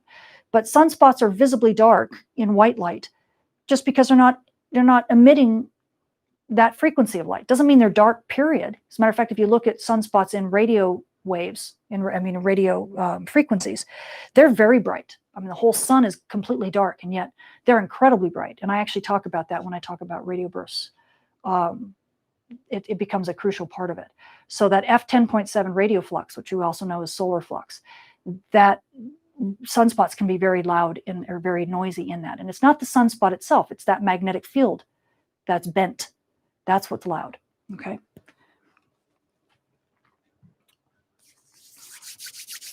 Okay. So getting back to this. Oh, thank you, Pedro. You're a brilliant lecturer. I appreciate that. Is there a hard border between the dark zone and the brighter zone of the sunspot? A hard border. I don't know what you mean by hard.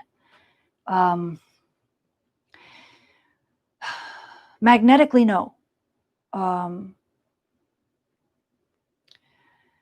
Once you get beyond that, the reason why I'm pausing is because I'm thinking of how the magnetic polarity changes.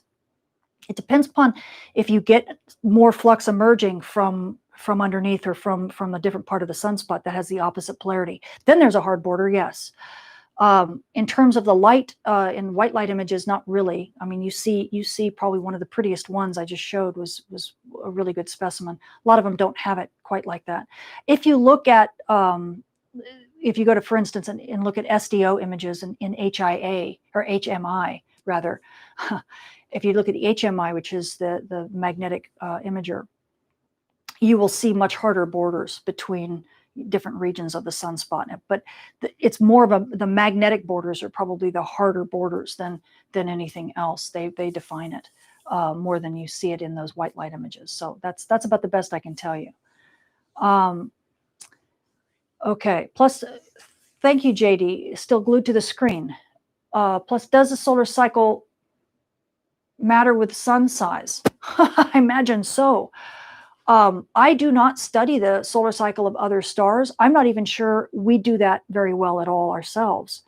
There are, sadly, most of the stars are so far away that really how we study them is just changes in their brightness. So we still argue, at least astronomers still argue, whether or not when they see changes in brightness, if that has to do with the cycle of the sun or it has to do with maybe a massive sunspot on that star. I don't know if we even have the capability to image that well. That is much better left for astrophysicists and astronomers to answer than me, because I specialize in our star. With space weather, I'm very, very focused on it because it's, I'm not a solar physicist, believe it or not. I'm something that is much more akin to a planetary physicist, and especially that specializes in Earth and its interaction with our host star. So it really is, space weather is such a unique field. It's really only about 50 years old. So it's there's not a lot of us out there. Let's see. You should make an amateur radio space weather special. Oh, that's cool. Yeah, I could do that. That's another thing I need to talk to my VIPs about. Maybe Jerry will make a note about that. Jerry, you and Mike, if you don't mind, make a note about that as something for us to talk about in our VIP steering committee. So thanks for that, Pedro. I appreciate that.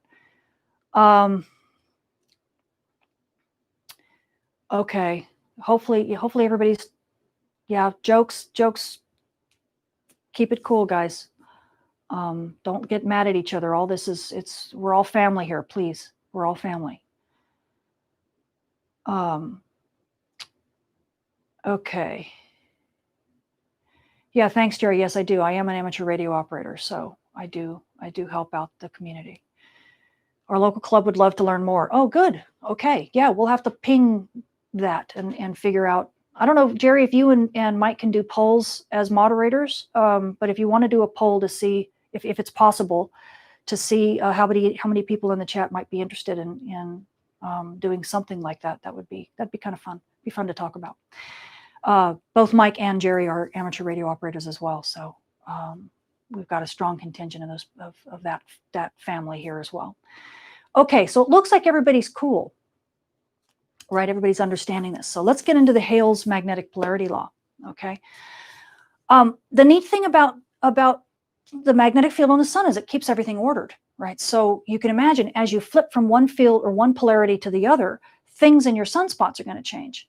And sure enough, they do, right? Because it's all dominated by that same magnetic field. Even if it's being tugged sideways, it's going from a poloidal field to a toroidal field. Those sunspots that are popping out are still connected to that toroidal field. So if that field changes from one direction to the other direction, then the way when you tug it, and it becomes toroidal, it's also going to change. So we actually see that with sunspots on the sun. As a matter of fact, you can completely tell because with the sunspots, which cycle you're in and which cycle a particular sunspot belongs to, because of the polarity of the sunspot itself. So here are two different solar cycles. Now we're looking at magnetic. Remember I was telling you about these magnetic imagers. You can look at sunspots in magnetic field as well. And that's what we're looking at now. That's why we can see the colors here. And it looks different than white light. Okay, we've colored the magnetic polarity, in this case, yellow and blue. And I don't recall, most likely yellow is pointing in and blue is pointing out. Okay, we only look at what's pointing out and what's pointing in. We don't look at up and down. But with sunspots, that's really what matters anyway, right? Because that magnetic field is pointing out, is popping out of the surface of the sun and then popping back in.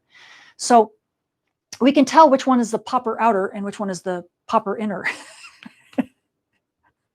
I don't know. Kill me. I don't know. What is wrong with me? Oh, God, okay. You think I'm like this super cool physicist who's super sophisticated, and then I say popper outer and popper inner. I'll forget it. All right. So here's the equator in cycle 22. Okay. So that's not the magnetic equator, the geographic equator. Okay. It's just a straight line, right? And remember, we have meridional circulation under the surface. That's different in going this way in the north and then going this way in the south. So it affects the behavior of this, right? And we're squeezing these magnetic field lines from the high latitudes to the equator over the course of a full solar cycle. But right here, if you see the equator, you can tell that we're kind of mid-cycle, mid to early cycle, because a lot of the sunspots are actually pretty high latitudes, right? Both in the north and in the south, right? They're still pretty high latitudes. They're not all hovering right at the equator. So you can already tell just by looking at this that this was maybe early to mid-cycle, okay? And you can also tell by the colors here. Check this out. You can tell which ones belong to the north and which ones belong to the south, not just with my hand here, but also by the polarity. When sunspots come out, typically they come out with both yellow, or they come out with both polarities, right? Because it's a tube that comes out and then goes back in. But you always have what we call a leading and a trailing spot, okay? The leading spot is the one that shows up first. Remember, the sun rotates this direction. So when sunspots appear on the east limb, if I put my hand in the right place, you're going to see a leading spot first, and then it's going to be followed by a trailing spot. Okay. In this case, in the northern hemisphere, can you tell? All the leading spots are essentially the blue spots, and the trailing spots are the yellow spots in the northern hemisphere. Do you see that? They're the ones that show up first. They're the ones that are always to the west. If that's west, that's east, right? That's the west limb. That's the east limb. Okay, even though north is this way, that's the west limb. The westward spots are the ones that are blue. They're followed. Their trailing spot is a yellow spot. Okay, so leading blue, trailing yellow. Got it? Look at the southern hemisphere though. See the opposite? Leading yellow, trailing blue. Sunspots in opposite hemispheres have the opposite polarity. And that's a neat thing because you can always tell when a sunspot, if I don't have my hand here and it's not super clear where we are in the solar cycle, you can always tell which hemisphere the sunspot belongs to by the polarity that it is. If you know the polarity of that cycle, then you know which, when a sunspot emerges on the sun, even if it's close to the equator, you know which hemisphere it belongs to, either the north or the south. Now, invariably, someone's going to ask me a question about, someone's going to ask me whether or not sunspots violate that rule. And yes, they do. And we'll get to that in a minute. But I'm talking about the general rule thus far. Okay. Just checking. I just saw my name a couple times in the chat, so I just want to make sure I'm cool. So that's for one cycle. This was for cycle 22. This was August of, basically the 2nd of August of 1989. This is what the sun looks like. Okay. Now, jump quickly to cycle 23. Okay, the very next cycle. Remember, so now the magnetic field went from one direction. This poloidal field went from, well, we also call that the global polar field, went from one direction to the opposite direction. Notice any difference when you look from each? Anybody see the difference? Before I put my hand and give you the answer. Do you see a switch? See here, let me get on this side now.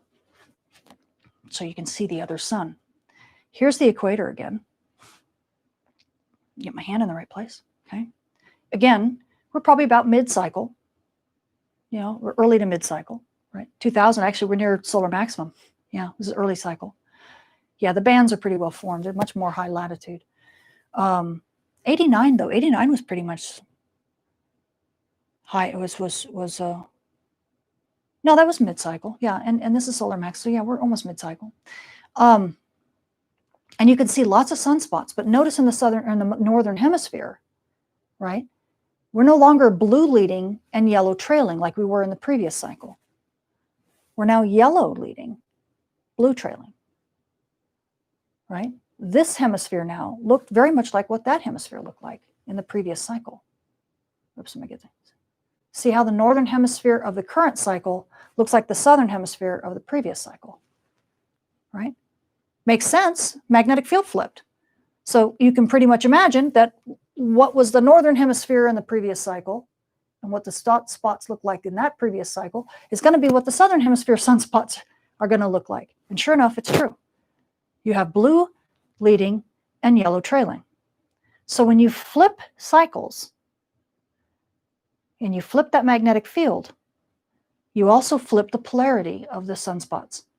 So not only does Hale's law tell you that you have different leading, you have the opposite leading and trailing sunspots in a single cycle, right? So if you have blue leading, yellow trailing, here you're going to have yellow leading, blue trailing, okay?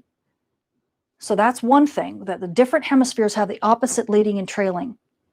So you can always discern which sunspots belong to the northern hemisphere and which ones belong to the southern hemisphere because they'll have the opposite polarity of each other. But it also then reverses in the next cycle. They're still opposite each other, but they flipped. Makes sense? Magnetic field flip. It's almost like you're looking at the sun upside down, right? So why wouldn't they flip? Does that make sense to everybody, hopefully? Yes. Yes, star observers, exactly right. In 22 years, they've returned to their originating position. So if I were to add another sun here, right? If I were to add another sun to complete the cycle, I could almost just take this sun here, this cycle 22, and place it over here after cycle 23, and it would look almost exactly this. It would look the same as the cycle 22, and I just call it cycle 24 if I wanted to fake the picture, because it would be the same thing, right? And then that would be, you'd see the completed 22-year cycle because you'd see that you had returned to a configuration that looked very much like this one, right? So cycle 24 looked very much like this. So what does that tell you?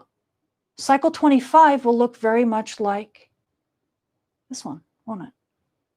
The cycle that we're entering, right? Every odd cycle looks the same. Every even cycle looks the same magnetically. That has a huge impact when it comes to cosmic rays, just so you know. Okay. Less of an impact when it comes to big solar storms at Earth. And we will, that question I may be able to get to today. I don't know. I might have to wait till next time. But one of my VIPs, or not VIPs, one of my mini course patrons asked me that question. And I promise I will get to it. But I might want to talk about it when we're further along and we're talking more about the heliosphere and I'm talking about cosmic rays and how the varying magnetic fields affect different planets in our solar system, because different planets have different magnetic fields, so they interact differently.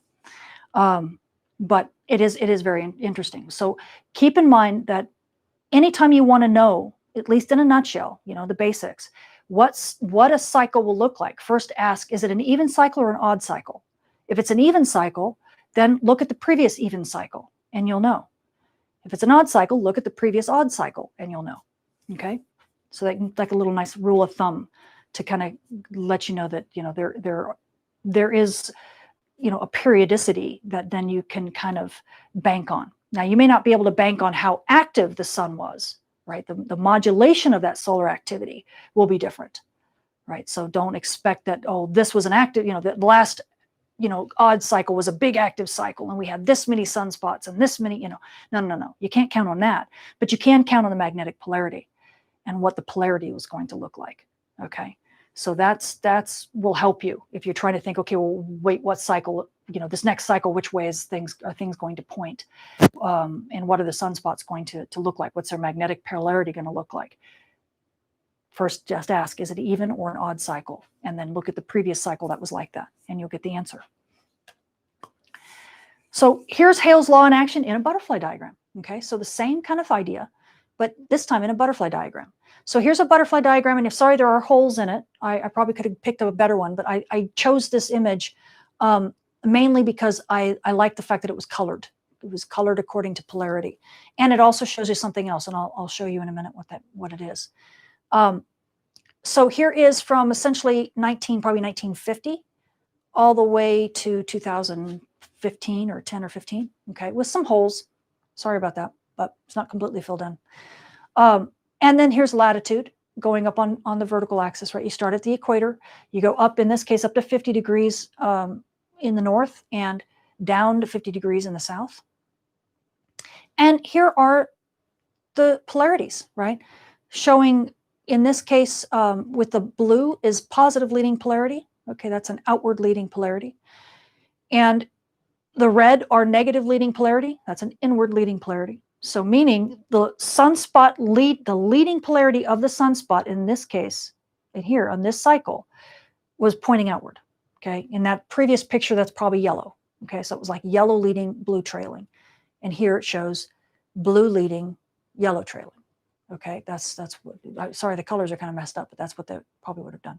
But you can see that as we go to the next cycle, right, which is starting here, because you can tell because you start up at high latitudes again, right? We had a little data gap in this butterfly wing here, but this is the end of that cycle coming down like this, okay? And then we start up at high latitudes again. Look what's switched. See, the red is now north. What was in the south is now in the north. The blue that was in the north is now in the south.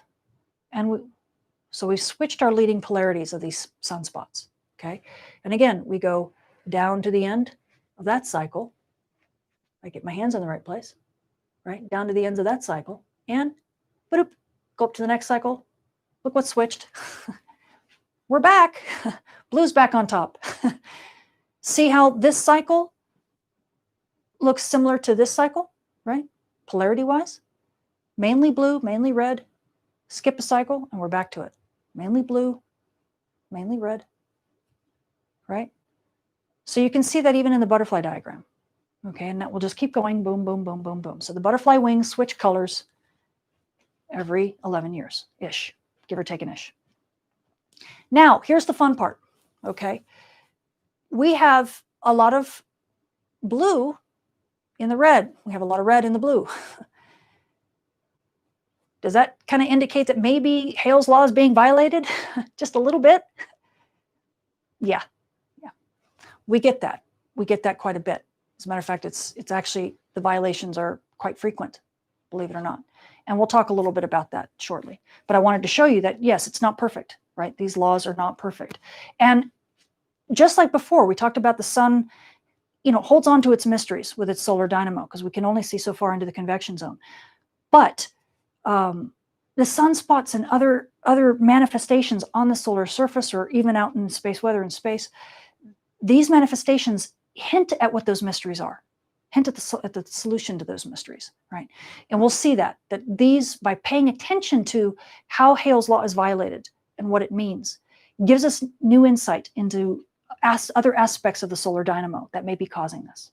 Okay, so we'll get into that soon. So here's Joy's law. I'm not going to spend as much time on Joy's law. So back in, oh my gosh, this was, so old, 1919. Anybody know the Wilcox, I think it's the Wilcox Solar Observatory, or it was Mount Wilson. Mount Wilson was where Joy and Hale did most of their work. Thank goodness it didn't burn down. We were worried that it was going to, but this year with the fires, but it survived, and thank goodness, because there's some very historic things with solar physics that were done there.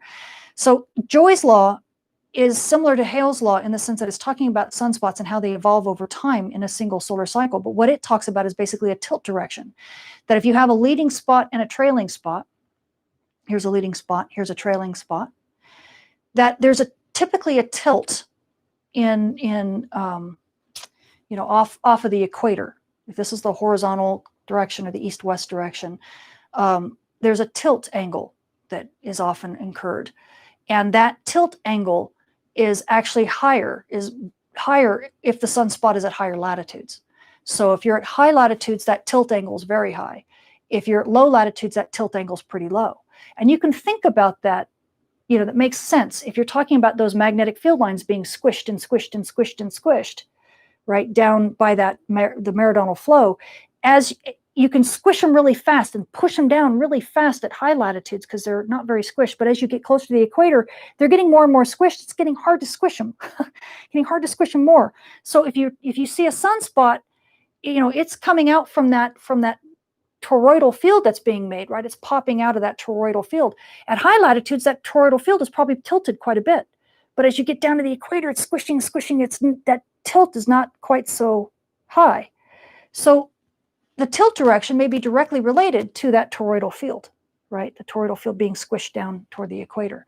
So at high latitudes, you're going to see a big tilt because it's easy to squish that. It's easy to push that field down. There's a lot of space, and that field is being pushed down quite quickly. But as it gets closer to the equator, where things become more compact, that the field is beginning to flatten out. And so as you get to lower latitudes, the tilt direction in the sunspots begins to flatten out. Okay, does that make sense? Hopefully. And we can see that. So if I stand on the side, we actually see that. But once again, we'll talk about some violations. So here's that same picture, right, showing the tilt angle. And here's a plot that really shows it. You can see here's latitude. This is, I hope you can read this. Latitude, 0 degrees going up to 45, almost 50 degrees, this edge here. Okay. And then this is the tilt angle going up. Okay. 0 is this horizontal line, right? So as you can see, as you go to as you're starting at low latitudes, you can see the tilt angle is pretty low. As you go to higher and higher latitudes, up to 30 degrees or so, right, which is right about here, you can see there's the tilt angle is pretty solid. It's a pretty solid trend, right? And of course, as you go to higher and higher latitudes, it just kind of falls apart, right? It's all over the place. So obviously the law breaks down when you get to really high latitudes. And part of that has to do with the way we image the sun. We're not able to see easily as well as we get to higher and higher latitudes. Although this only goes to about 50 degrees, so we should be able to see it pretty well. But there's also other things that are happening. Again, hints that our understanding of the dynamo and how it works kind of breaks down, especially at high latitudes. Especially around 50 to 55 degrees, we think that there's some decoupling going on, because we see that type of decoupling even in other planetary planetary atmospheres. One of the funniest ones, one of the coolest ones I think everybody knows about is the weird hexagonal thing going on around in Saturn's really high latitude atmosphere, there's like this hexagonal pattern of the winds and stuff. It's kind of like a decoupling between the upper latitudes, the polar regions of Saturn, and then the rest of the body, because these are differential rotators, right? So the poles are kind of decoupled, and we think there's a magic decoupling that's happening right around 50 to 55 degrees on the sun between the poles and the main portion of the sun, and that's affecting our dynamo. Okay, but we're still learning a lot more about that. And again, we're seeing that when it comes to we're taking knowledge that we have from studying atmospheres on Earth and studying other planetary systems and seeing how their dynamics, because we can see deep into their atmospheres and deep into their interiors, and we're taking that knowledge as best as we can and beginning to apply it to our own star and the dynamics within that star to be able to learn more about it. But it's a painful process because there's a lot of things that are different, so we have to be very careful and not make too many assumptions, otherwise we'll get it all wrong. But here's a neat thing. So you can actually see Hale and Joy's law in action here. So his is a magnetogram going from, like, I think 1981 to each thing is showing a day in rotation. I think the movie starts over and over again. But it goes from like I think it started from 1980 to like 1983. But you can actually see, here's the solar equator, right? And we'll look at this diagram or this image, this movie multiple times, because we're going to talk about it from two different perspectives. So here is the essentially the equator on the sun. Black and white are different polarities, one going out, one going in. I think white is out and black is in. I think that's the way it works. I forget.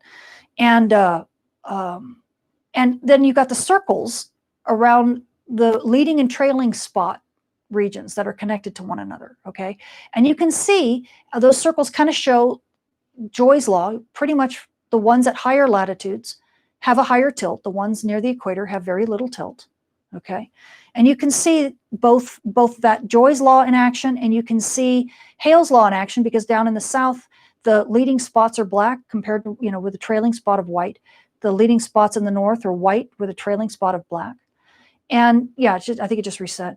And so so you can actually see over the course of this year or so that this movie runs, you can actually see that law in action. Now, granted, you'll also see violations, right? As you take a look at this movie, and you can say, oh, well, that spot isn't doing what it's supposed to do, and oh, that spot's the wrong color, and there really are some violations here. So it's not that this is a foolproof thing. There are, once again, the sun is showing that the main dynamo means that this stuff is working, and that these are the rules. And it tells us that we have the main idea of our dynamo correct, but not everything. Okay. So here's one thing to consider, right? We look at everything from a geographic perspective. And when we talk about rigid rotator, or not rigid rotators, even differential rotators, right? The forces, the Coriolis forces that are created, the centripetal, the centrifugal forces, all of these forces that are created by spinning something and sitting inside that system, right? You're not in an inertial plane watching and looking at the forces where everything is super balanced. You're sitting on this, in this system that's rotating. And to you, the forces it looks like there's these forces coming out of nowhere, because you think you're sitting at rest, but you're not. And in physics, if you're not in what we call an inertial reference frame, then forces can appear out of nowhere, and you have no idea why they're there. But that's kind of what happens with these atmospheres and what the plasma and on these planetary bodies. That's what happens, is that we actually have these forces that are at play all the time. Here's a silly little, fun fact. The reason why when you flush your toilet or your loo or your john or whichever country you're from, whatever you call it, depending upon the hemisphere you're in, that dictates which way the water swirls down the drain. As a matter of fact, for any drain, but it's just easy. A toilet is so much easier to talk about. And in the northern hemisphere, I think it's counterclockwise, if my memory serves me, because I live in the northern hemisphere. I think my toilet always swirls counterclockwise. If I lived in the southern hemisphere, it would swirl the other way. So there's only one time I've been down. I think there's only one time I've been down to the southern hemisphere. I was in Australia a while back, and I remember I flushed the toilet purposely, just looking down at it to go, does it go the other way? And I was like, oh my gosh, it goes the other way. I was like so excited. So stupid. But these are the forces that we don't even realize are at play in our lives. But they really cause a lot of dynamics, both with our weather patterns and with other things, things like toilet water. I know I get weird, but so those forces are also at play, obviously, on the sun, right? And they're causing these meridional patterns. They're causing the different hemispheric changes if you're in the geographic northern hemisphere or the geographic southern hemisphere. But our sun is in a rock and it's magnetized. So that means that we can't just look at the forces that are inertial forces like those. We also have to look at magnetic forces, right? Because the sun is, its magnetic field dominates everything. And that plasma, the material that makes up our star, is charged, right?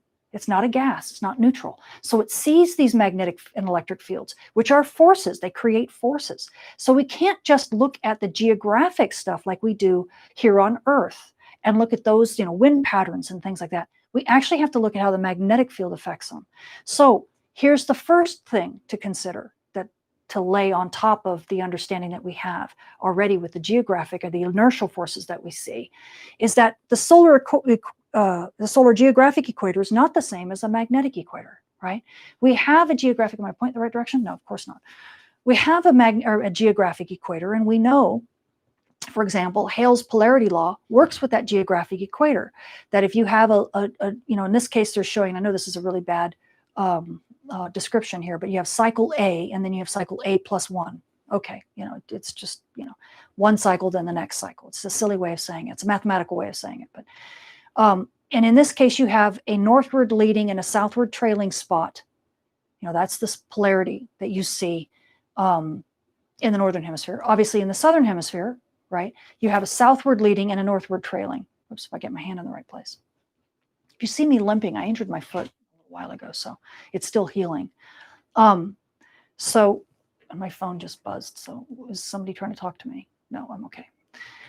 So that's Hale's law, right? And then when you switch to the next cycle, of course, the spots reverse. So now you have a northward leading and a southward leading and a northward trailing in the northern hemisphere, and you have the opposite in the southern hemisphere, right?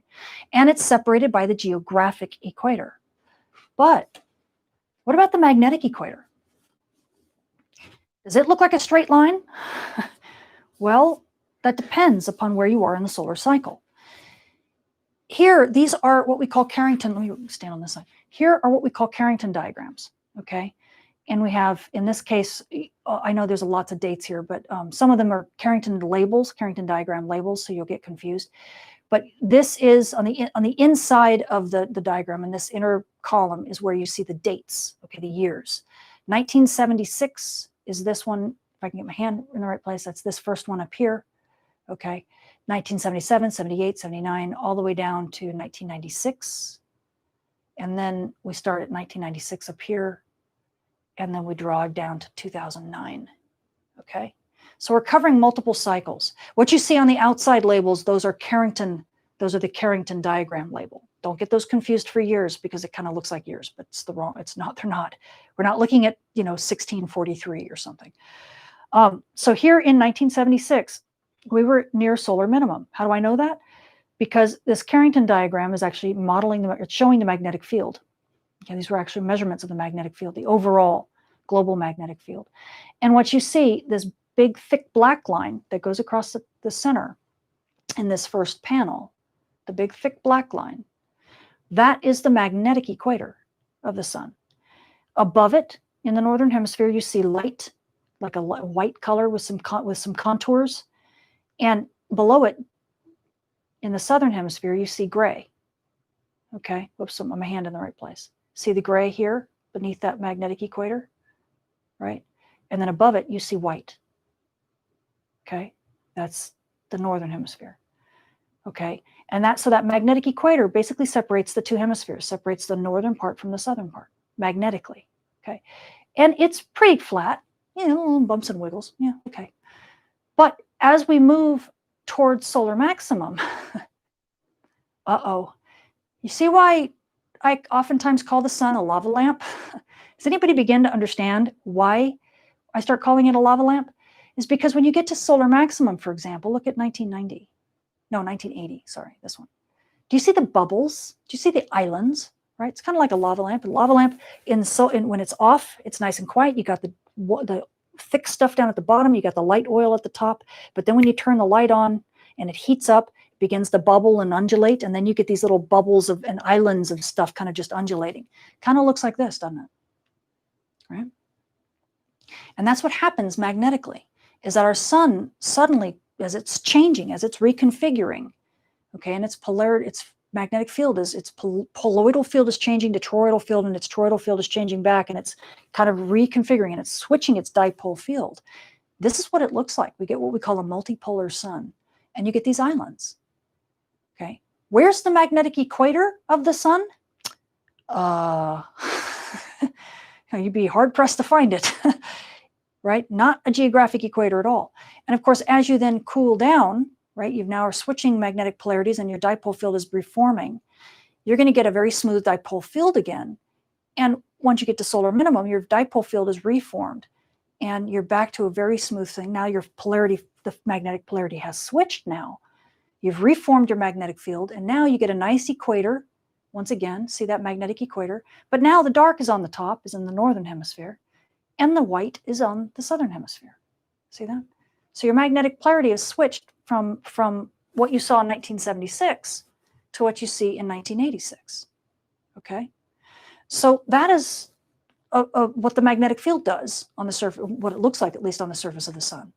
And so that magnetic equator, as you can see, can get really messed up. And yes, because these sunspots have more to do with the magnetic field than they do with the geographic field, or the geographic, it's a combination, right? You have the toroidal field being made, but then the toroidal field is being squished down to the equator by these meridional flows that are related to the geographic, the shape, the geography of the planet and how it, or the planet, the star, and how it's spinning, that it becomes a combination of the two. So you can't ignore the idea that you could get something like this, okay? In this diagram, and I'll stand on this side. In this diagram, what you're looking at is a magnetic equivalent of that. Magnetically, you could have a situation where you could have a magnetic equator dipping past the geographic equator in the south, okay? Because it's not the geographic equator. The magnetic equator tilts. You can have a configuration like this. And so the sunspots will still want to be considered northern hemisphere. I'm a northern hemisphere sunspot. Doesn't matter that I'm in the southern hemisphere. I'm a northern hemisphere sunspot. Who are you kidding? And you can have southern hemisphere sunspots saying, no, I'm a southern hemisphere sunspot. Yeah, what do you mean? It doesn't matter I'm in the northern hemisphere. I'm a southern hemisphere sunspot. Because it's looking at the magnetic equator as being the meaning, as being what dominates, right? And when you switch cycles, same thing. Okay, the colors change, the polarities change, but then you still have the same problem because you still have a magnetic equator that dips and rises and moves, and it's not aligned with the geographic equator. So to a certain degree, these two processes fight each other, right? Because you have the meridional flows that really govern lots of stuff and lots of movement and a lot of dynamics, but then you also have the magnetic field that governs things.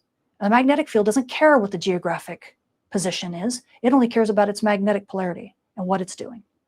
So you can get violations of these rules. And how it violates it is very stochastic. It's hard to tell. But luckily, we have scientists who do care. And so they go off and they do studies to try to understand, what is this telling us? Why, can this reveal more about our star that we don't really already know? So here's a neat paper that I found with Ilyanov and Tatlov. These people have done a lot of work in this regard. And am I standing on the right way? No, I'll stand on the side.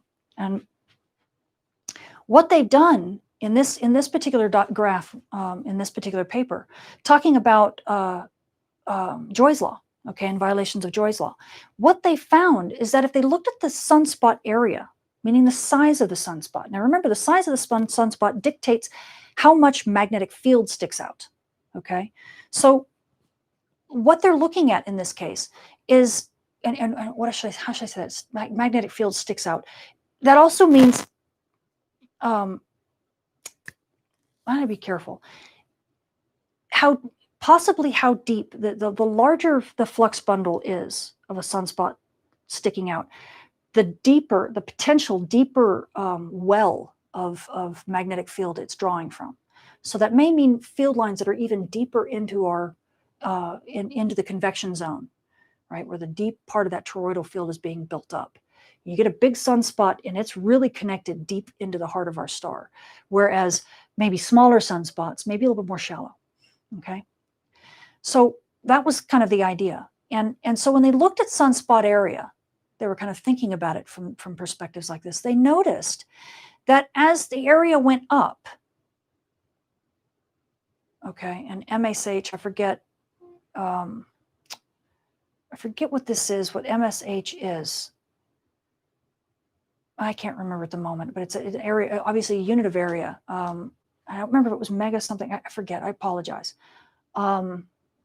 Millionths of solar hemisphere. See why I forgot what it was? I knew I put it in, I knew it was in the abstract. Millionths of solar hemisphere.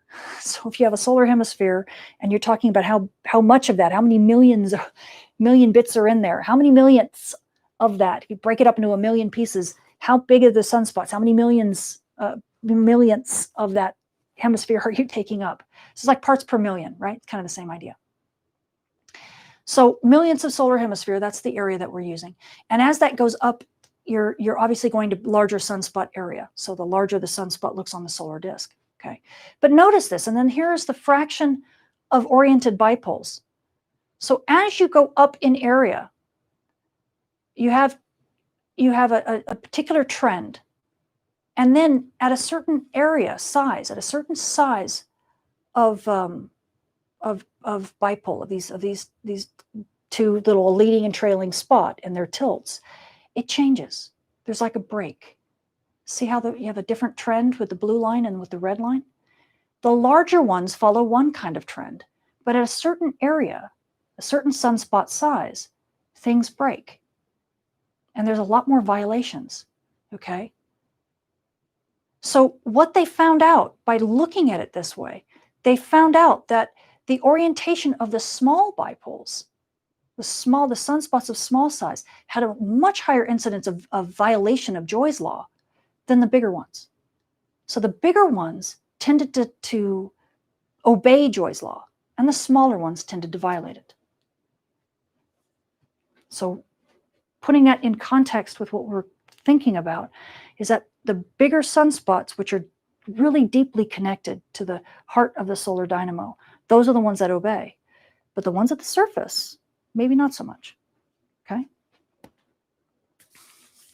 And this kind of, some of this stuff was studied. Let me go back. Was actually suggested way back when. I mean, this is a paper. Oh my goodness, I forgot what year this was, but this was early, like maybe in the 50s or maybe earlier than that.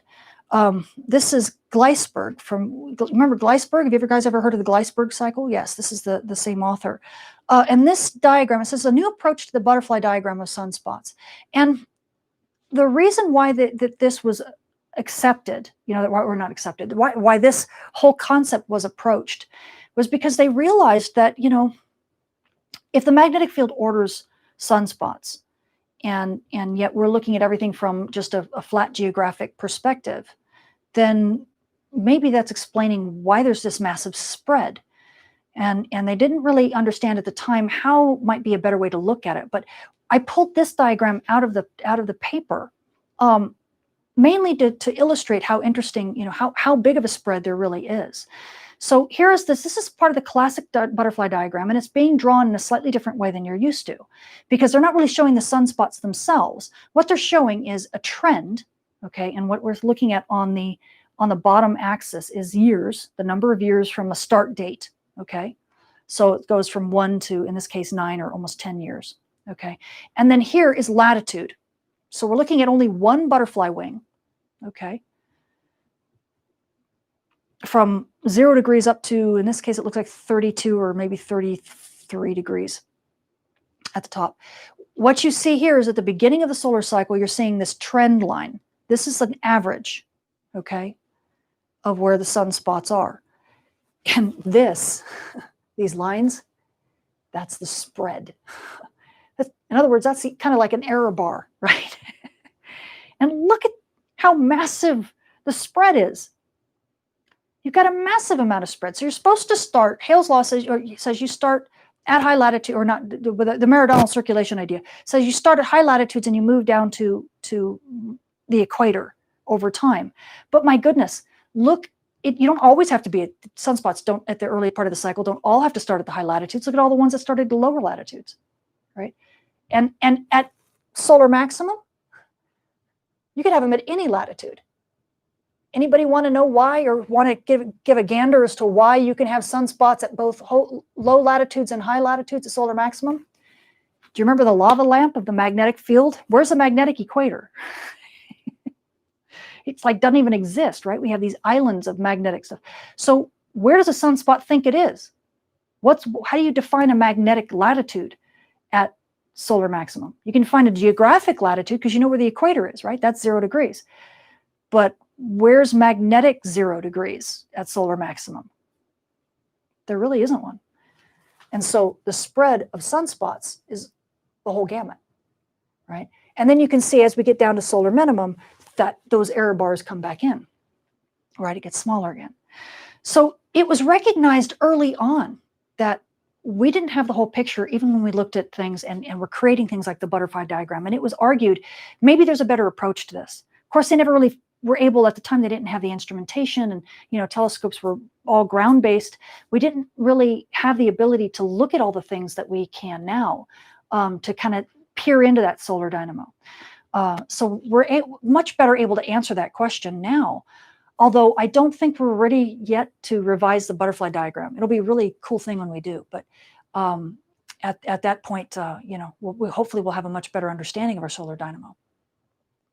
But here's another one. Here's a systematic study of Hale spot violations, and I just wanted to show you that here's the sunspots that are Hale, that obey Hale's law. Right, that's the light blue histogram. And here's the ones that don't. The little black, see the black thing? And again, what they're talking about here is pole separation. So how big are they? How widely separated are they? How large are they, in a sense? It's not the same as area, but close. And you notice that the bigger ones, the Hale spots, the ones that behave well, oftentimes have pole separations that are a bit larger. Not oftentimes, but they can. Whereas the anti-Hale are a subset, meaning they're typically smaller.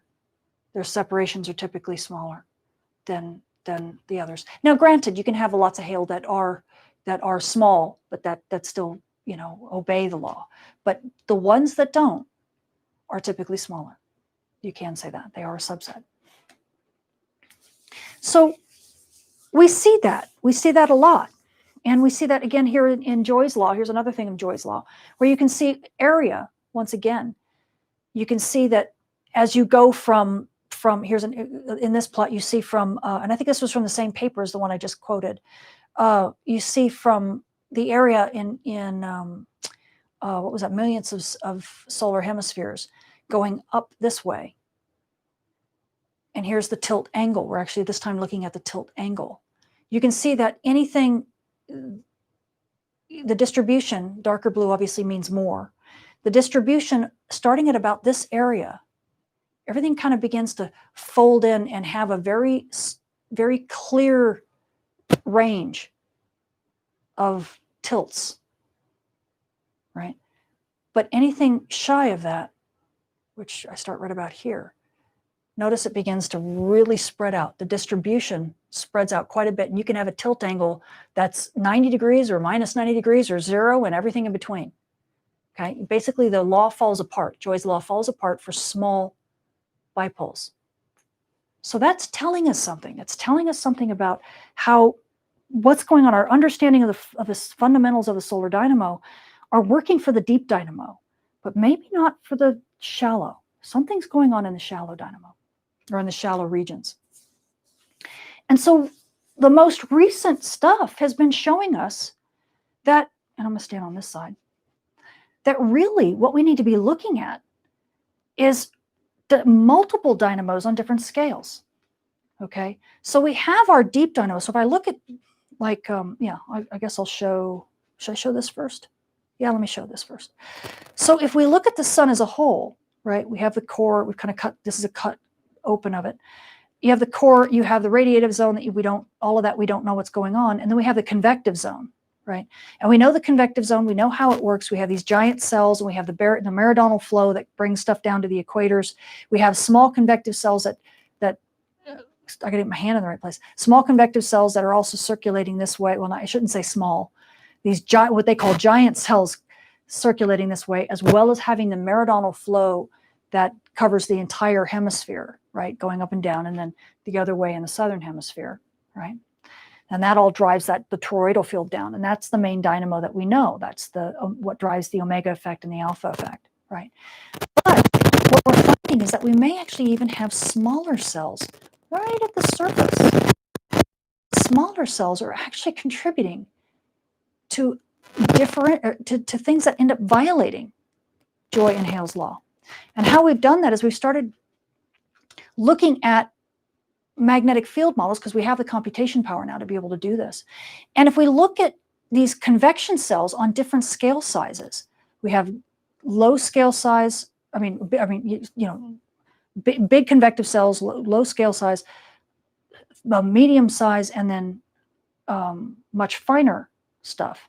What we find when we look at these magnetic field models is that, and then these are on different time scales as well.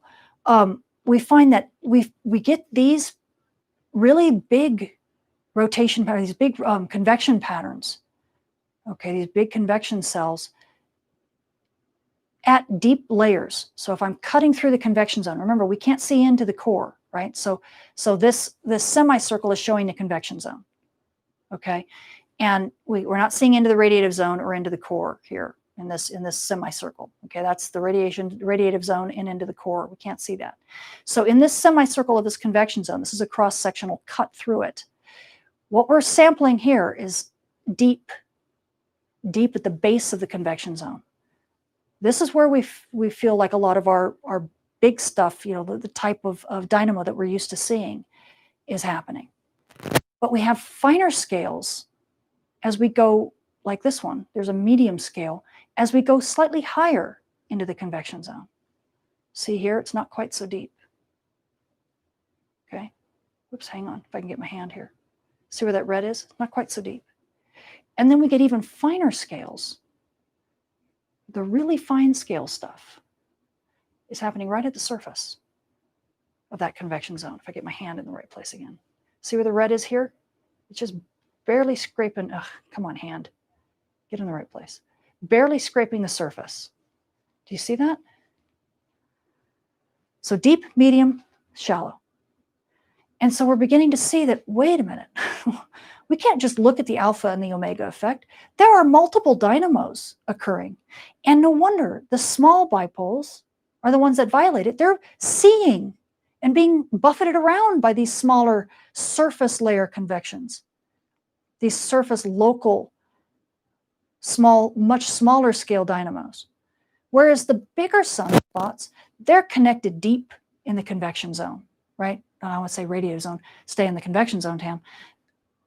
Deep in this convection zone in here, okay? That's where they're coupled. So they don't get buffeted around by these little teeny tiny cells up here, but the little bipoles do. And that contributes to the violation of Hale's law and Joy's law in so many cases that we see. So we're trying to understand how all this works. And we're finding that it's a lot more complicated, even with our models. It's a lot more complicated than we ever used to know.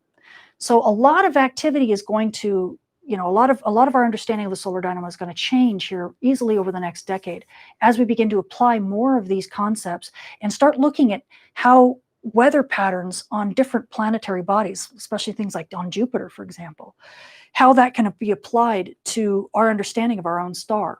Because what we're finding is that those little convection zones, those little tiny dynamos that we're seeing, those may be very analogous to weather patterns like what we have here at Earth. That may be the sun's weather. Isn't that funny? That the sun itself has weather. It creates space weather, but it's sun's weather too. So now we go back and we take a look at this diagram, this movie, with a better appreciation. Because now you can see, okay, where are the spots that violate Joy and Hale's law? Those are typically the smaller ones. And sure enough, if you take a look and look at them, you'll see that the big ones really do look like they obey far better the tilt law and the polarity law compared to the really teeny tiny ones. The little teeny tiny ones can have tilts all over the place, for example. Even in the northern hemisphere, they can be tilted the wrong way. And you get these little rogue spots. And that also happens, you're not seeing it here because we're nowhere close to the end of the solar cycle. But near the end of the solar cycle, we get a lot of rogue spots as well, where I think a lot of the magnetic field, the dynamics that's happening near the surface, because these sunspots are getting smaller and smaller, that particular magnetic cycle is ending. And so the big, thick monster sunspots don't exist anymore. All you get are these little teeny tiny ones, and they're knocked around like crazy. So you get a lot of these changes and a lot of these things because you have a coupling of both the inertial effects from a rotating system and also the magnetic effects, because the magnetic field dominates the motion of the plasma. So hopefully that's clear. Those little rug rats. Cute. Very cute. So let me play this movie for you, and this will be a break, a pause point. I'll play this movie so you can see what it looks like. This is kind of a neat little nutshell. Once again, it's more about, and let me explain it before I play it. What you're going to see, and I'll stand on this side. What you're going to see is obviously you got the sun. I think it starts, if I recall, I think this movie starts with the sun being completely white light suns, and then you'll see some sunspots rotating. You actually even see a few of them after they cut it away. You can actually see a couple sunspots here on the surface. But when they do this cutaway, as you can see, they've kind of opened up the sun a little bit. That yellow ball, of course, is the radiative zone. We can't see inside it, sadly. Now you see the gold magnetic field lines. Those are all gold magnetic field lines, okay? And with this cutaway, what you're seeing are the flows. You're going to see the red and blue flows. You'll see them change. You'll see them kind of move and swirl like this. In the northern hemisphere, you'll see them do the opposite. In the southern hemisphere, like I feel like I'm riding a bike, right? I'm riding a bike this way. I'm riding a bike this way. But you'll see them swirl and change, okay? And you'll see those toroidal field lines come down, and you'll see them also pop out of the sun. You know, here's a couple, for instance, that are popping out here. You know, here's one popping out here. Here's some stuff in the northern hemisphere. A few things in the southern. So you'll see those field lines pop out. And those, when they pop out through that surface, that's when they're supposed to be creating sunspots, okay, right? Because those are that, and those are the kink and stable things that are creating that alpha effect that get those sunspots to pop out. And then they reconfigure and they start rebuilding that diploidal field again. So you'll watch that dynamic, and you'll see that here also labeled with sunspot. You'll see sunspots going to 0. It'll go up to 150 or something, and then it'll go back down. You'll see this progress bar go up and then down. When it's down at 0, that's solar minimum. When it's up at 150, that's solar maximum, you know, and it just does this. So you'll see that, and then you'll also see over here, I think the green and magenta are actually the magnetic field polarities switching. So you'll see them switch, or I forget if that's what that is or if that's just part of that flow, but you'll see them once again moving and changing, okay? So let me play this movie, and with your new appreciation of the solar dynamo, it should kind of show you this neat ballet that's going on in our sun.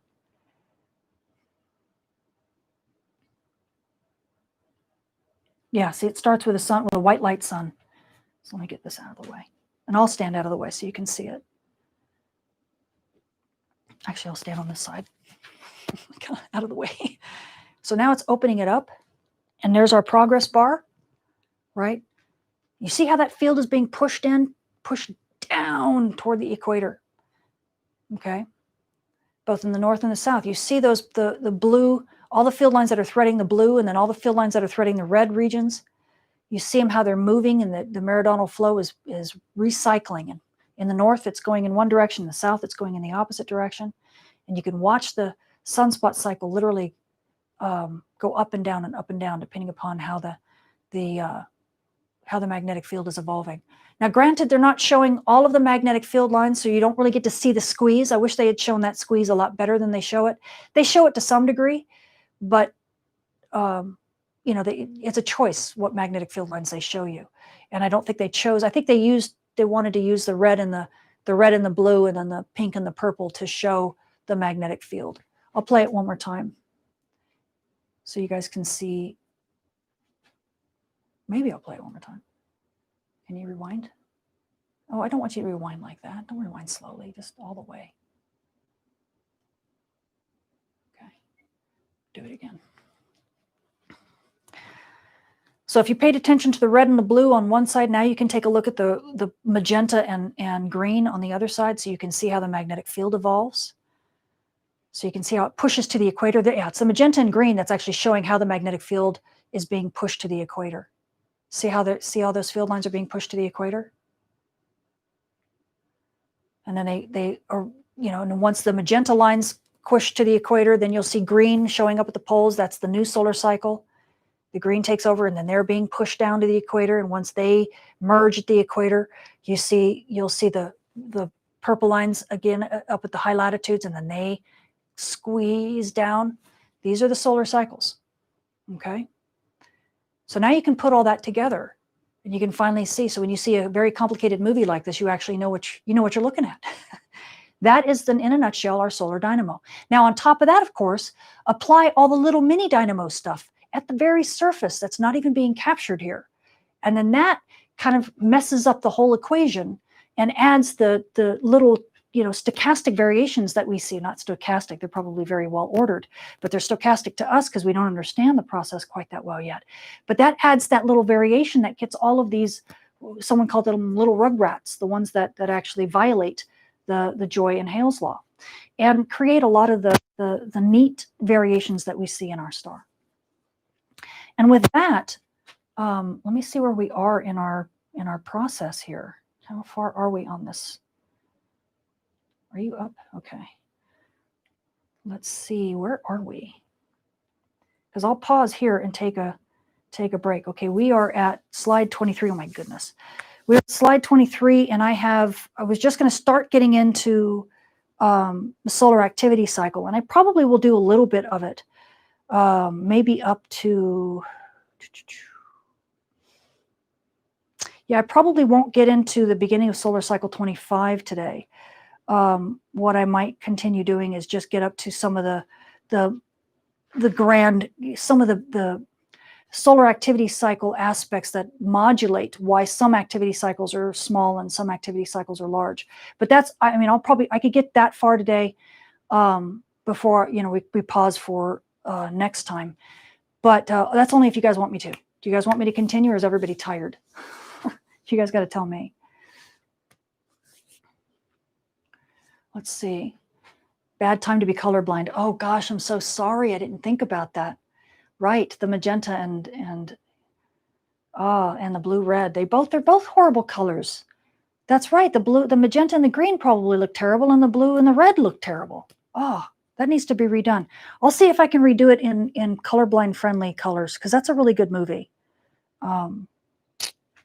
Yeah, I got to think about that. Thank you for that thing. Getting semi-dizzy. Yeah.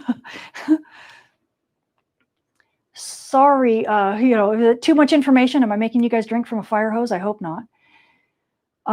Is the pushing due to convection? Yes, the pushing is due to the meridional convection in each hemisphere. That is, again, due to the rotation of our star. We see that same kind of stuff here at Earth. It is what causes the ocean currents, right, being in opposite directions in our own oceans. Yes, well, we're not. Yeah, you're right. Star observers. Jupiter's perihelion is probably pushing the very center into the sun's atmosphere. All of that tidal stuff. There are a ton of solar physicists fighting over how much the tidal influences of other planets and even the where we are in our Milky Way, how those tidal influences affect our star and affect it's not just its orbit and its motion and its rotation, but also affect its dynamo. And the sad thing is that we still have such a big error in our calculations in terms of the forces that are being applied, that there's a huge argument as to whether or not these tidal forces are actually strong enough to make a difference. So some people say adamantly yes, and some people say adamantly no, and then there's a whole contingent of people who go, nah.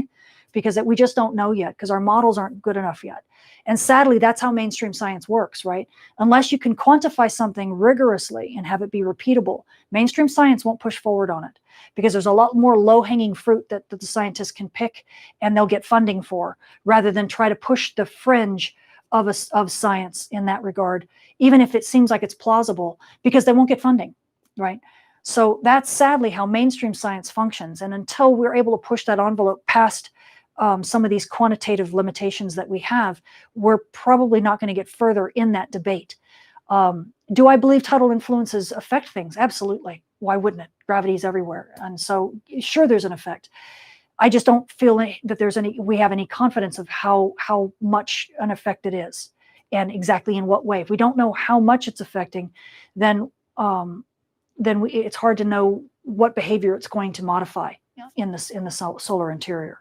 So I absolutely believe that Jupiter obviously is the biggest force, but especially when the two big gas giants align, Jupiter and Saturn, we're going to see lots of changes in our star's behavior. But it's just they're trying to figure out how to quantify that, and that's not an easy process. So I'm anxiously awaiting for advances to be made in that arena, because only a few scientists are actually working in that arena, and they're working unfunded, sadly, just because that's how the system works. It's not because people don't believe in it. It's just that it's hard to get funding for it, because it's such a speculative science as of yet. Fascinating. Thank you. Oh, good. Paul, I don't understand the question. Has to move through the current sheet. Yes, I don't know what that means.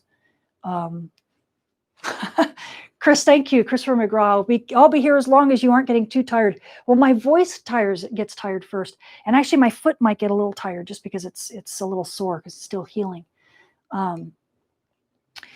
But let's see. So which hemisphere of the sun is important to us here on Earth? Radio-wise, both. And besides, they switch, right? The magnetic field overall is what dominates the sun, and it's switching every 11 years. So, the polarity is. So both hemispheres of the sun matter to us. Where it becomes interesting is it will be a latter portion of this talk, which I will not get to today. It's too far down in the mix. I'll get to it in the next one. It has to do, really, it's not which hemisphere matters to us. It's what are the hemispheres doing? Are they in agreement or are they disagreeing with one another? Something called a hemispheric asymmetry. And that is a real pain in our side, because that is a huge part of what is modulating the activity cycle. So whether we have a strong cycle or a weak cycle has a lot to do with whether the hemispheres are aligned and in concert magnetically or are not. And a lot of that may actually, I don't say a lot, but some of that may actually have to do with some of these other effects, these other forces, like the tidal forces and the pulls and things from other cosmic bodies in our universe, in our solar system and in our universe. These are things we don't have answered yet. I mean, we have a lot of people who do statistical physics, mathematical models and things. And so they want to talk about, oh, this is what the sun's going to do over the next, 10,000 years. Okay, fine, but tell me the physics behind it. And they're like, well, we don't have the physics, we have the statistics. And it's like, well, okay, great, but we want to know the mechanisms. That's what physicists do, right? So we can answer these other statistical things, but we can't judge whether they're valid or not, because statistics is not a physical mechanism, right? Try to do statistics in the stock market and you'll lose money. So that's the problem. The same thing with the sun. You just, past performance is not a measure of future predictability or whatever it is. I forget what that phrase is. There's so many different ways of saying that, but it's the same thing with our star. We have a lot of statistical models on our star, and yet we still get stumped by it all the time. So, the galactic current sheet. Oh gosh. Okay, well, we'll talk more about that, guys, when we get to that part of the talk, which will be near the end, because we're going to be talking about galactic cosmic rays. So save all the galactic questions until next time. I'll see if I can answer a few of them and learn a little bit more about how the galactic cosmic, the galactic sheet and how the Milky Way kind of sits, so I can answer a few more questions that are a little bit outside of my field of expertise. But I will tell you very quickly if it's beyond my teachings. I won't. I have no problem being humble about where my expertise stops. I've met so many people who refuse to do that, and they try to talk beyond themselves and then make themselves look like a horse's patoot, and I refuse to do that. So I'll stretch my abilities to a certain point, and then if I feel like it's too far, it's like, okay, you're gonna have to ask an astrophysicist because I won't have the answer. But there's a few things I could probably get the answers to. So I'll see if I can educate myself between now and the next mini course. Was a 6500 Gauss sunspot active region 2192? I don't know. 2192, that was a while back, right? 6500 Gauss, yeah, that's a reasonably strong one. I don't know, though. I don't know that off the top of my head. Sorry about that. You probably have to ask a solar physicist, or we could look it up. What interaction does Uranus have on a solar cycle flip? No idea. In terms of, oh, wait, maybe you're meaning what does a solar cycle flip have in terms of its interaction with Uranus? That I can answer. I'd have to go, and I'll probably talk about that more at the end of next class, because I'll talk mainly about the Jupiter and maybe the Saturnian environment because of the big magnetospheres they have. But it really has to do with their magnetic field, right? I'm not, on the top of my head, I don't know the magnetic system of Uranus, in which direction its magnetic field points. Neptune is interesting because it's flipped on its side. I don't know that off the top of my head, but I can learn it pretty quick, and then I'd be able to answer that question. So I'll see if I can do that for at least all, if not most, if not all of the planets by the next talk we have. Also, where do you look to see the strength of regions? The strength of magnetic field regions. Sunspots, when they appear. We don't really know how big they're going to be until they form and they emerge. We know over the course of the solar cycle, when to expect strong sunspots and when not to. But we don't really. Hey, Nick, I'm so glad to see you here. Good to see you. Because I'm glad you could join us. Hope you come on Monday. Nick is one of our VIPs, and so I'm hoping Nick will come into our meeting on Monday. As far as sunspots, we really don't have a good predictor. We don't have a good predictor, just like we don't have a good predictor of when big solar flares are going to happen, other than looking at a sunspot when it emerges and seeing if it's magnetically unstable, and then we can say, the probability of a flare being a big flare is pretty high. But we really can't predict these things yet. We just don't understand all of this that well. My question is the influence of Jupiter as it passes through the heliospheric current sheet and through the coupling through the IMF. Could that cause any influence on the dynamo? Probably not.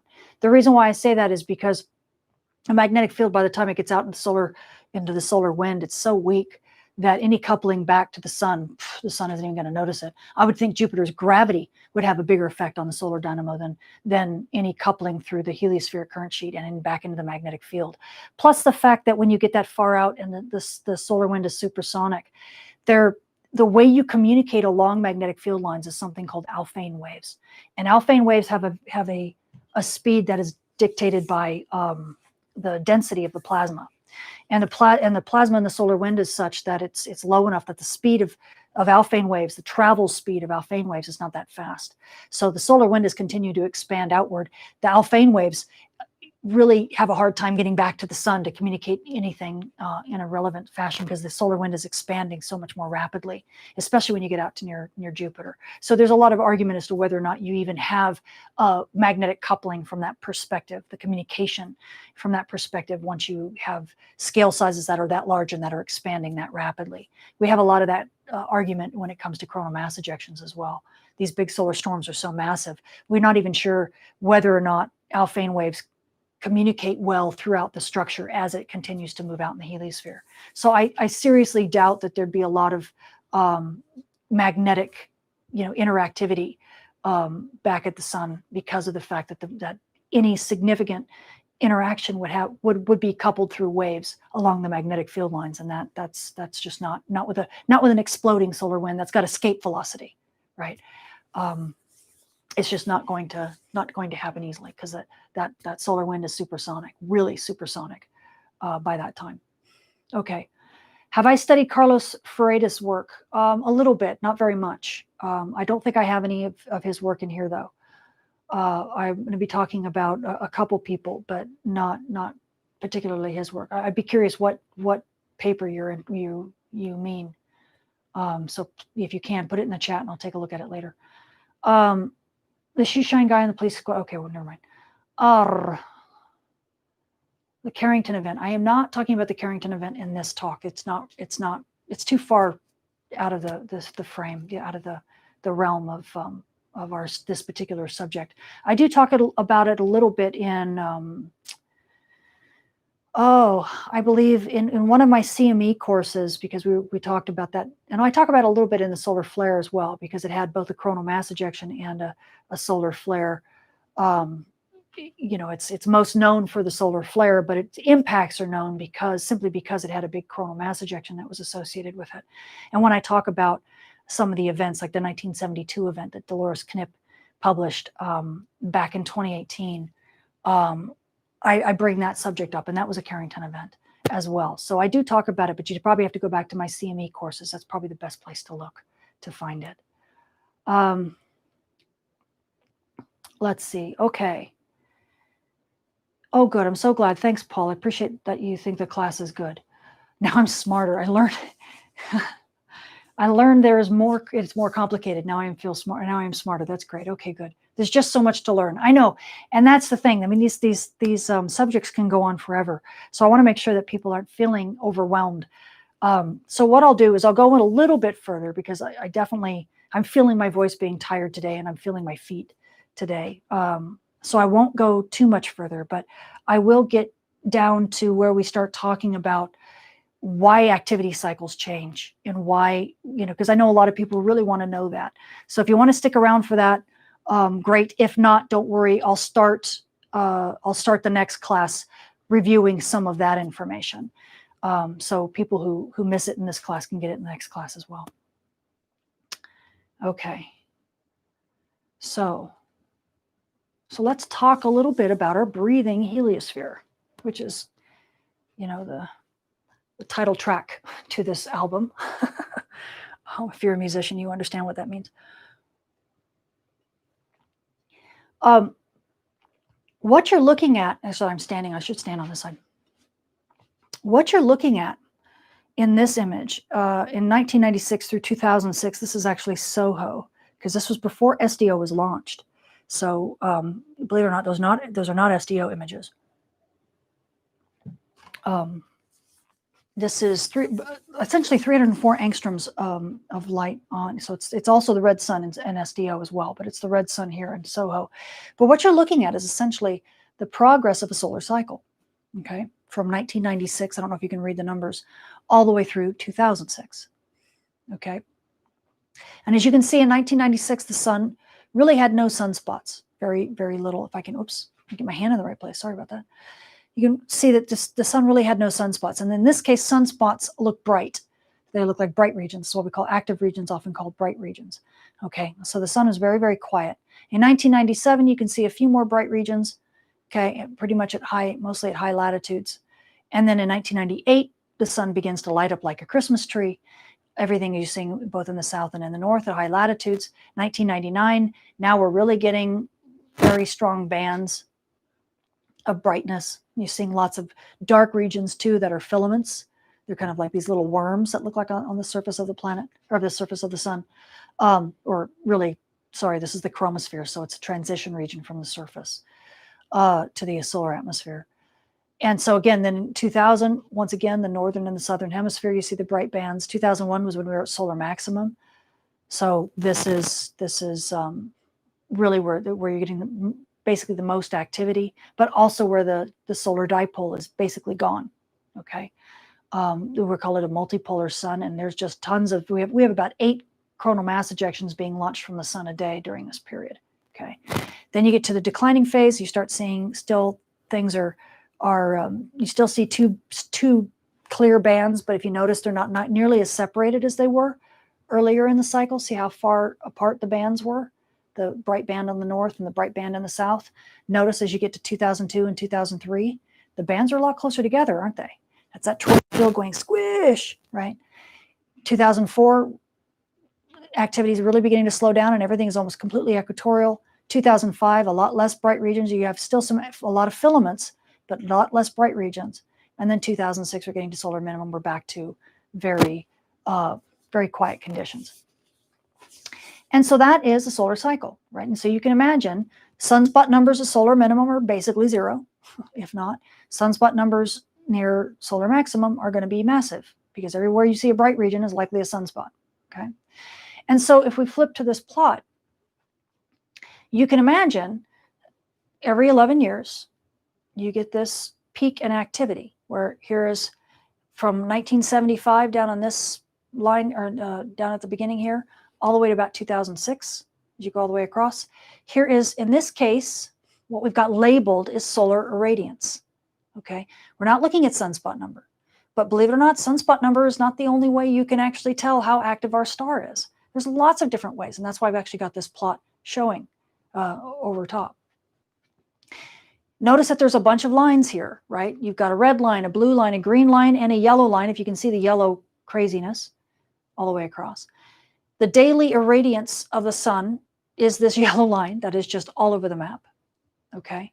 But you also have an annual, a smooth region, that's the red, and that is actually showing, if you average over a year, that's how quickly that crazy irradiance can calm down and smooth down.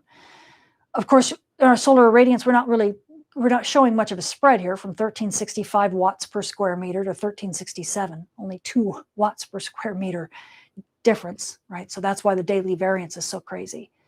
But over the course of a year, the irradiance does change just a little bit, okay? I mean, not over the course of the year, over the course of a solar cycle, it does change just a little bit. But then also sunspot observations, and we don't show the label, but you can overlay it. That's the blue line that's kind of buried in here. And also the solar flare index, so how often solar flares occur, you can see that changing. And the F10.7 radio flux, that's also buried in here, that's a purple line, okay? So there's lots of different ways that we can measure and see the sunspot, the solar cycle, the solar activity cycle. And that makes sense. I mean, we talked about that, right? Our solar dynamo, it controls so much, right? It's a magnetic dynamo, and there's so much that depends upon it. The magnetic field strength goes up. When that goes up, so does also the brightness. Believe it or not, the brightness of our star increases. We know during low activity cycles, the brightness of our star is diminished. Just as the magnetic field is diminished, there's a positive correlation there, a direct correlation. But then we also have space weather, right? Do we have more solar flares when we have, during a maximum peak of the solar cycle? Yes. Do we have more coronal mass ejections? Yes. Do we have more radiation storms? Yes. We have more space weather. It's more active. And then and the same thing with radio flux. Do we have more radio flux during solar maximum? Yes. So there's so many different ways of looking at our star. We don't just have to look at total solar irradiance, for example, to understand solar cycle variations, because those solar cycle variations govern pretty much everything that our star emits in all the wavelengths, okay? But just because that happens doesn't mean every solar cycle looks the same, okay? And so, and really, and it also means that we don't necessarily have to look at sunspot number, and to understand what the solar activity is doing, okay? And honestly, we have to be a little bit careful too, because the sunspots, as I said, the sunspots are helping reveal a mystery of what our star is doing and what the solar dynamo is doing. But remember, they're just a manifestation. They are not the cycle itself, okay? They're a hint, right? Along with all the other hints. So if we, and I say this to amateur radio operators almost exclusively, because they're the ones that oftentimes rely so much on, because they've been taught to rely so much on the sunspot cycle and on sunspot number in terms of forecasting whether or not they're going to have a good or bad day in HF and doing DX, that oftentimes they end up getting confused and frustrated because the sunspot number isn't the whole story. And oftentimes it can be misleading. Okay, and we'll see a little bit of that as we move on. And I talked a little bit about that too when I talked about, I believe I did when I talked about sunspots and telescopes, because I talked about how plages and bright points really, especially near solar minimum, are the main contributor to radio noise and main contributor to TSI. So when you have no sunspots on the sun, how can you actually get propagation at all? And how can you actually get a fluctuation in propagation? And then how do you do any forecasting if there's no sunspots to forecast by? Well, that's because, again, sunspots aren't the only thing we should be using for forecasting the solar cycle and looking at how the solar cycle is affecting us here at the planet. So here, for example, and sorry, that was kind of a little bit of an aside, but going back to sunspot number for a second, you can actually look at the different solar cycles over time with the amount of sunspots they had, right? So here's sunspot number, here's from 1750 up to 1850, where we started really looking at sunspots and not using like ice cores as a proxy. Here's from 1850 to 1950, and then from 1950 to 2020, almost the current time. And you can actually see all the cycles. So anybody wants to know, take a snapshot of this diagram so you can know where the cycles started. Number one, cycle one, sunspot cycle one started in 1760. Okay, and if people want to know when the Carrington event was, right, 1859. That happened in solar cycle, looks like maybe the ascending, I thought it was a declining phase, but maybe it was the ascending phase of cycle 10, which is over here. Okay. Right. And now we're clear down to cycle 24, right? And we're now moving into cycle 25. We're just starting it. And look at all the different numbers. Look at how the sunspot cycle varies, right? You can have very small cycles, like during the Dalton, I think this was the Dalton minimum in here. You can have, massive cycles like back in 1950, as we came down from one of our larger cycles that came down to one of our larger cycles. And then of course back in 1990, we had in cycle 22, we had the 1989 event, which is one of our standard candles, our what we call our current space weather standard candle that took out the Toronto Stock Exchange with not a Carrington class event, but a big one. Okay. And then of course you have ones like 1970, that cycle 20, that 1972 Carrington class event. Look at this over here. And I'll talk about this in a little bit more since someone brought up the Carrington event. Look at this cycle. This is where that Carrington class event came from. Is this a big cycle? Not according to sunspot number. It was actually a low activity cycle. And we'll talk about that. And as you can see, when we talk about solar cycles, we have a ton of variance. There's cycles 1 through 22, cycle 23, and cycle 24. Cycle 24 is the one that is listed as low cycle. You can kind of see it in the thick gray line. But you look at all these cycles. Look at it as you overlay them on top of each other, the year from the start to the end. There's a huge amount of variability, both in activity, in number of sunspots, right? Because, some of them are really, really low. Some of them are very low, right? And we're in one of those low activity cycles now. Let's say this was cycle 24 right here, okay? But you can also go up almost to 300. And I know amateur radio operators who talk about cycles back in the day when the sunspot number was that high. And they also change from long, almost up to 13, 14 years, to as short as about 9, okay? What you find is that the higher the activity cycle, the higher number of sunspots, the more activity you get in a cycle, the shorter it is. The lower activity you get, okay, the less number of sunspots, the longer it is. So we see typically sunspot cycles range from 9 to about 13 years, sometimes 14. But they range from that long a period of time. And that's why when we say, okay, the cycle is give or take an ish, it's 11 years, give or take, a few years, depending upon the level of activity of that cycle. So it's not just a light bulb that turns on and then turns off and then turns on again and turns off again. It's not like that. It's very different. And so what is causing this variability, as we've been talking about? There's quite a few things. Okay. And it's changed over an extremely long time scale. There's been time scales that, we still, just even human existence, let alone the space age, human existence is a blink of an eye in the time scale of a star, right? So we don't know really anything about our sun. Even statistically, we don't know that much about our star. And sadly, we know even less than that, because if we try to go too far back in time, we don't even have telescopes, not even ground telescopes, let alone space-based telescopes like we've had the last 50 years.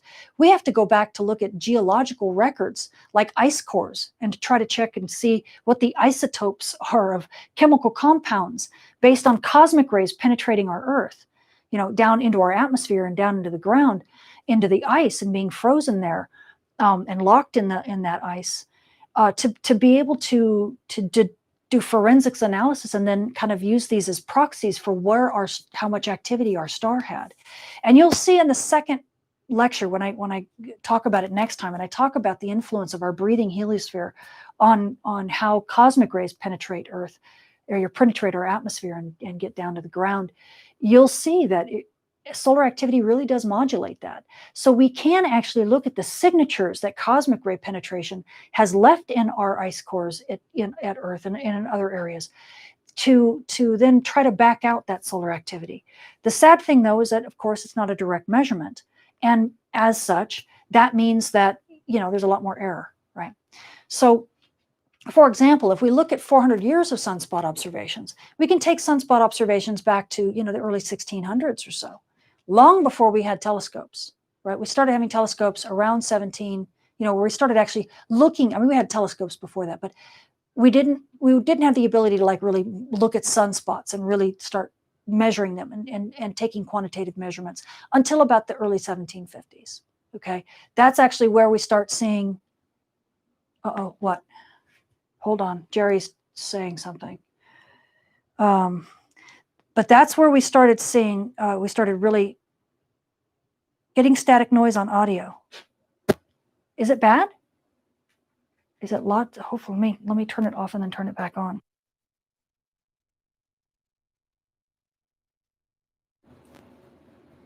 Check, check, check. Is my audio horrible or is it okay? I'm going to put the phone over here. We're getting not as bad, just a short burst? Okay. That might actually have been my phone interfering too. Sometimes my phone can actually interfere, but I'd like to keep my phone close. Okay. All okay? Occasional. Okay. Let me know. I've moved my phone over here to see if that makes it better. But good. Jerry, just bing me again if it gets bad again. Maybe my batteries might be dying. So we'll see. If it comes back, then I'll change the batteries. I did change them before the class, though, just so you know. Okay. So we'll try it again, and just let me know. Just buzz me again on the phone if it gets bad. So back in 1750s, when we really started taking quantitative measurements with telescopes of the sunspot number. Prior to that, we used ice cores, and that's why in this plot you see the red. Okay. So what you're looking at is from 1600 all the way up to about 2010, and you're seeing sunspot number on the vertical. Okay. The data points, again, the red data points are showing ice cores, like what we've gotten from cosmic ray, proxies in ice cores. And then starting around the blue, that's when we started actually doing quantitative measurements and actually counting sunspots with telescopes. Okay, so they're direct measurement. When you move static, when I move, it gets bad.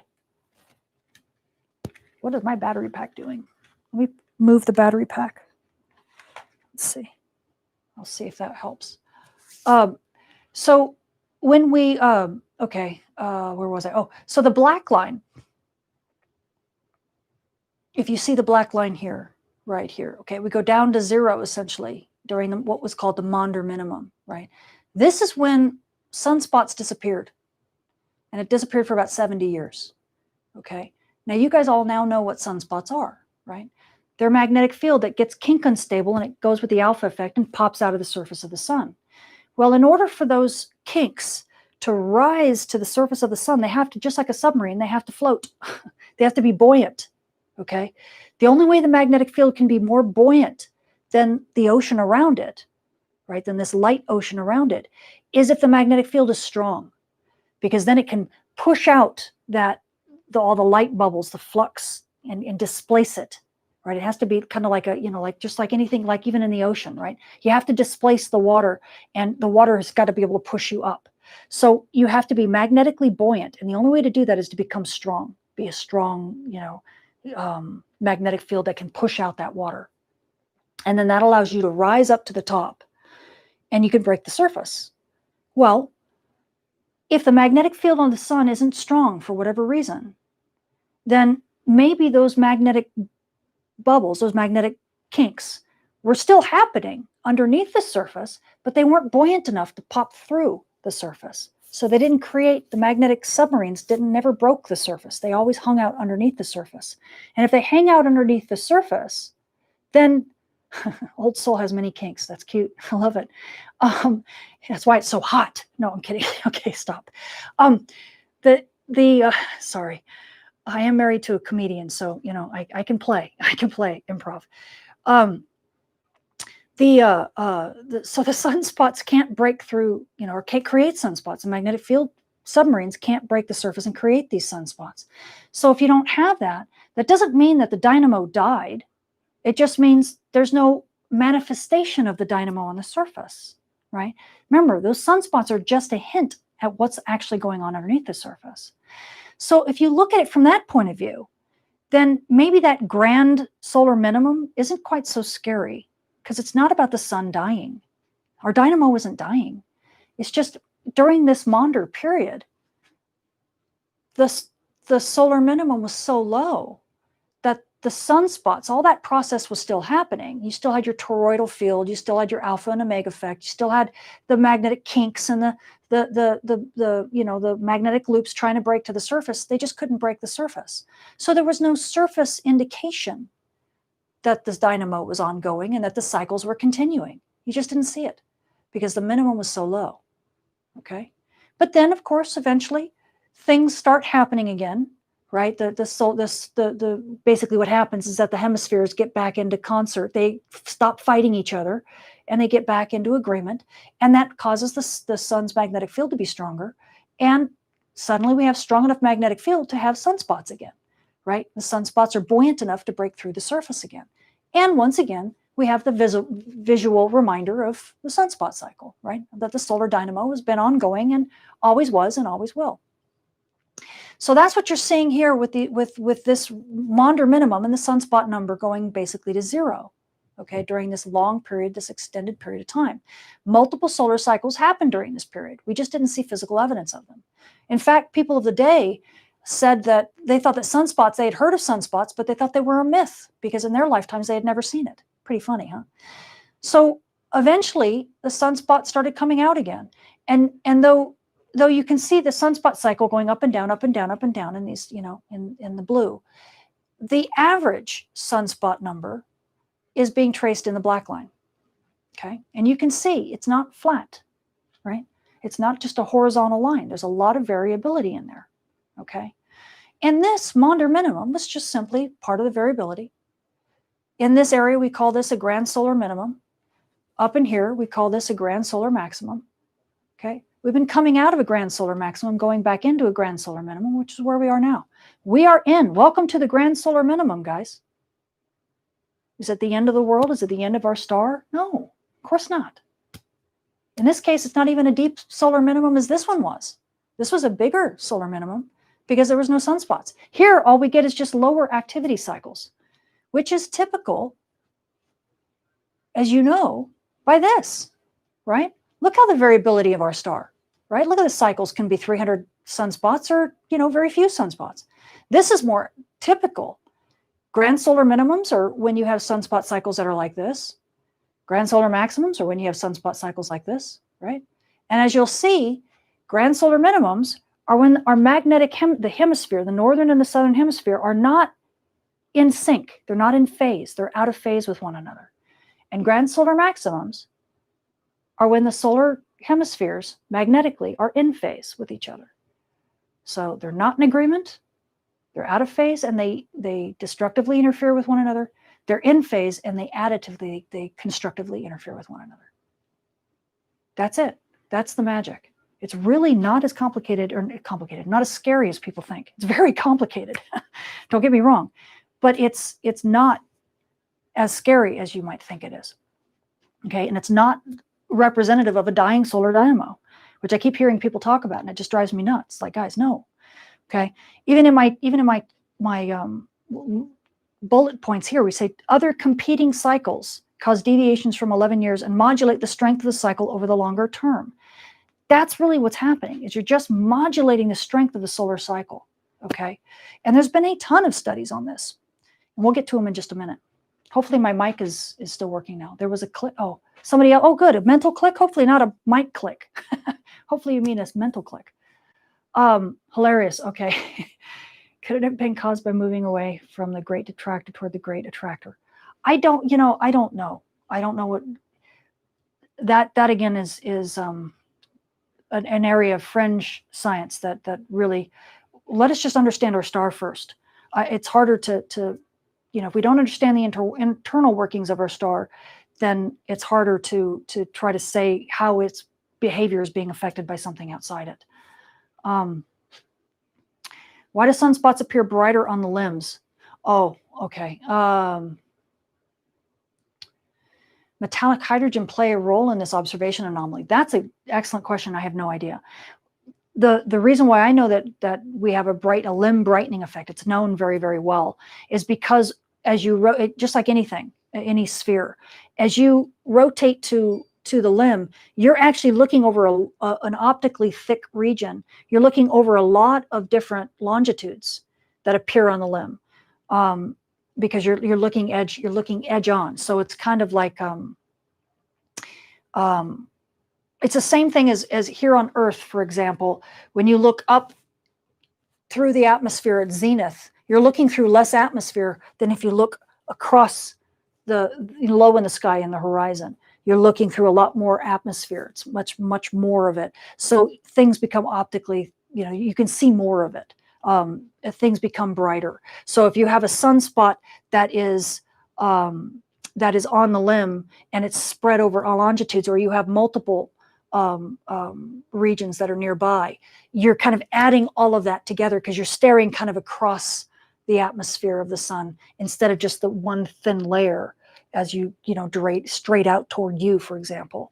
You're not just looking up zenith, in a sense, from the solar surface out to you. You're looking across the atmosphere over a longer path length. And so you get limb brightening, and you get limb brightening whether there's a sunspot there or not. We often use that, actually, the effect of that when we look at coronal mass ejections. There's a way we look at them in coronagraphs called quadrature, which means we're looking at them edge on instead of looking at them head on. So if we have a halo CME coming at Earth, if it's very wispy, sometimes we won't even see it. But if we have a coronagraph staring, spacecraft staring at that CME from the side, it sees through the edge, through the side of the CME, and it makes the CME look a lot brighter. So things that we can't necessarily see if it's coming straight at us, we can see from the edge moving out because we're viewing it from the limb. Okay, so we take advantage of that effect when it comes to space weather to a great degree. But there's a lot of things that are affected that way. So hopefully that clarifies that. But as regarding metallic hydrogen, oh my goodness, I don't know. I'm not as well versed in the mechanics of the instruments. So there are a lot of different things that I've heard people talk about in terms of some of these instrumentation effects that I'm not savvy enough because I don't know the details of the instrument well enough to know how things can be affected at that level. But I can at least give you a general overview as to what one of the main issues with limb brightening. It also causes problems for us too when we're doing certain types of studies. As you can well imagine, looking at something, at 0 degrees longitude, along the Earth-Sun line, for example, and then looking at something at the limb and trying to do a direct comparison can be a real problem for us. So we oftentimes will limit a lot of our studies to only like 60 degrees one way or the other from the central meridian of the sun, simply because we don't want to get those edge effects. We don't want to get that limb brightening effect and then have that totally throw off our statistics or whatever it is we're studying. So yes, that is a real problem for us at times. Hopefully that addressed that question well enough. Anyway, what I wanted to get to here is, and again, I'm going to kind of touch on the idea of the Carrington event, okay? In this case, we're looking at I think, what is this, 1850. It looks like 1750. Yeah, so it looks like maybe from cycle number one, because I see 1800, here's 1850, all the way up to 2000, a little bit past 2000. And again, you're looking at sunspot number, right, going up on the vertical axis. And you can see that 11-year sunspot number, right? And you can see, if I had to average over all of the sunspots, all over the cycles, here's the average sunspot cycle number, okay, over all of these cycles, okay? But notice, 1859, the Carrington superstorm, it actually was the declining phase of cycle, looks like cycle 9. 1859, the 1921 superstorm, the 2001, 2003 Halloween superstorms. Okay, these superstorms all occurred, near Carrington class events, and I think the 1921 was considered a Carrington class. All three of these storms occurred at solar cycles that were smaller than average, right? Average or smaller than average. Okay, not every big storm or big space weather event occurs during a massive cycle. Okay, so that's another problem with sunspot numbers, that, again, they're a hint of what's going on with the dynamo, but they don't tell you everything, right? And so one of the issues that we find is, again, when you have magnetic field hemispheres, right, the northern hemisphere magnetic polarity versus the southern hemisphere magnetic polarity, and you find that they're out of sync with one another, right, they're out of phase, that may reduce the overall activity of a solar cycle, but it can actually make the magnetic field overall more complicated. And what we know is you don't like having complicated magnetic fields because they're unstable. Magnetic fields don't like to be complex. They don't like to be bent. They don't like to be twisted. And they definitely don't like to have, opposite polarities touching one another. Because when they do, they magnetically recombine and reconnect and change and reconfigure, and they launch these massive events. And that's exactly what happened in these cycles, is that we had the Carrington class. They're almost like these low activity cycles are Carrington class generators. So sadly, yes, we are entering yet another cycle that's a Carrington class generator, sadly. Okay, do I think one's going to hit us? Probably not. Let's hope not. Okay, we saw 2, if not 3, in our last cycle, just in case you didn't know. I mean, I'm sure everybody knows about the 2012 event that missed stereo A. But, and that may have been what that one question was the 2012 event, not the movie 2012, but the 2012 Carrington class event. But we actually had more than that. We had a Carrington class event that was launched on the sun's far side, and we had a Carrington class event that actually clipped us back in 2017, or a near Carrington class event that clipped us. It only caused a G1 level storm at Earth, but it was because it was at the very edge of that storm. It, by all means, should never even have hit us at all. So if we had gotten hit by the front of that thing instead of just the flank, the edge of it, we could have had a Carrington class event, effects. So yes, we are in, sadly, with these low activity cycles. The grand solar minimum, everybody thinks the sun's going to go to sleep. In actuality, the opposite could be true. We could get our largest events, right, the ones that we're really scared of, from a grand solar minimum. So people who are worried about the grand solar minimum, they're worried about it for the wrong reasons. They should be worried about it because that's where the biggest events can come from.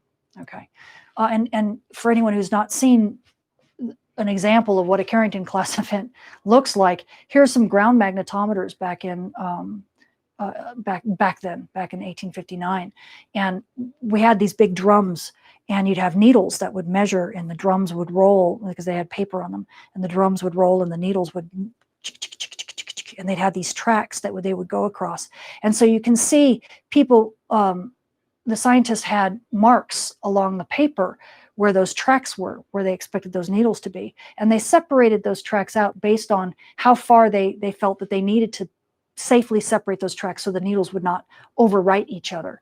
Well, they had no idea that their needles, their magnetometers could deviate to the point that they did.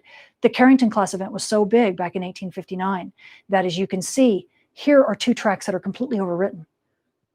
Right down here, this needle, as you can see, going bloop, bloop, bloop, bloop. See that? Goes bloop, bloop, bloop, bloop, and then it comes up to the top track as things settle down. So they literally overwrote, went completely on, and the needles deviated so much that they actually overwrote the other track. So this was a pretty pretty interesting event, and yes, it caused the telegraph wires to carry so much current that the telegraph operators could unplug the telegraph machines, and the telegraph machines would still work. The telegraph machines were sparking, and that was catching the paper on fire, which then burned the operators. Hence the mythology that buildings are going to catch fire and people are going to burn down and cities are going to, it's going to look like, you know, Detroit on hell night or something. And it's you know, it's going to look like Visions from the Crow, if anybody remembers that Brandon Lee film. Anyway, you get my sense of humor. That kind of thing isn't going to really happen. We are a lot smarter today. We don't have hundreds and hundreds and hundreds of miles of unbroken power lines. We actually have breaks in between them, and we're a lot smarter about how we deal with it. But yes, there are issues. There are definite issues, and there's definite susceptibilities for a storm that large. And I don't want to go into it too much here because it's a never-ending saga. And I don't really like talking about the Carrington event all that much because really I think there's the bigger issues that we have are superstorms like what we had in 1989. These are storms that happen far more frequently. And we need to be able to mitigate through these storms, right? No matter what, we need to learn how to mitigate through these storms and survive them in a fashion that is much more relevant to us than trying to survive a 500-year storm that is a Carrington class event. Because, you know, we really don't have, there's so much speculation in how much damage would be done that it's really hard to quantify. And you know, you can just really get off into the weeds talking about that stuff, and everybody goes home with the jitters. And yet you still don't know if it was really what you were saying was really right on, or if it was just fear mongering.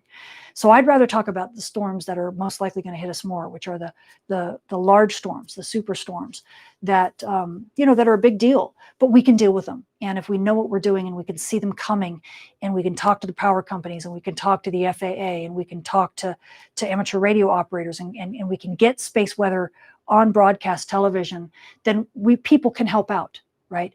People in their communities can, for instance, let's reduce the power usage. Do we need every appliance on in the afternoon today?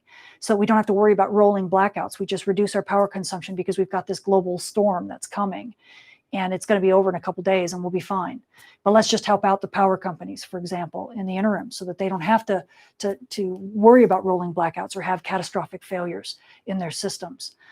We can actually help them out and help out society to mitigate through these processes. But we as a society need to know that these types of events will occur, can occur, and okay, here's one's coming today, right, kind of thing.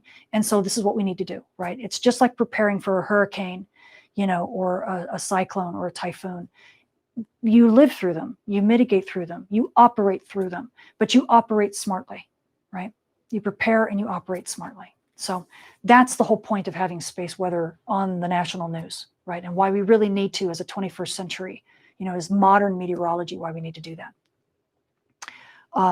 So that's why I like talking about those events more, is because they're more relevant to our daily lives than the Carrington class event. Okay, so let me move on from that. Anyway,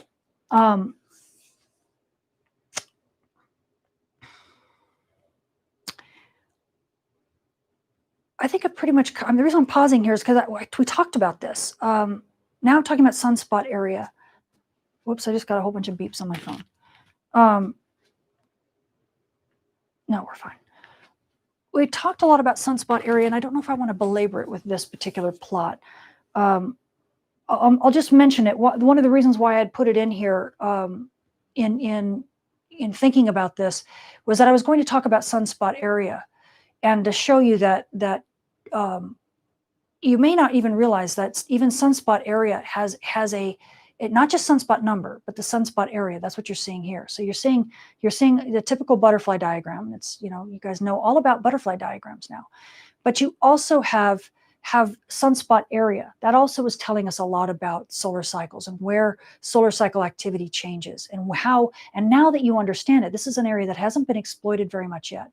But as we're learning about the deep dynamo and the difference between the deep dynamo versus maybe these shallow dynamos, I think what we're going to see in the future is a lot more exploitation of things like sunspot area and the size of these sunspots in the various cycles, because the size of the sunspot doesn't always follow the number of sunspots.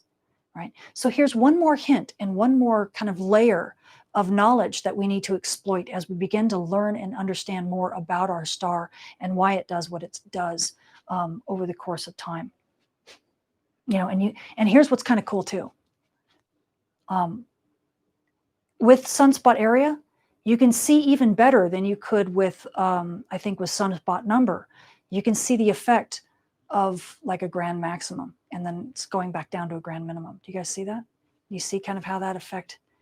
In fact, we may have peaked the sunspot grand maximum. If you look at it just from the point of view of area of sunspots, it may have peaked in the 60s, and then it's all been downhill from there.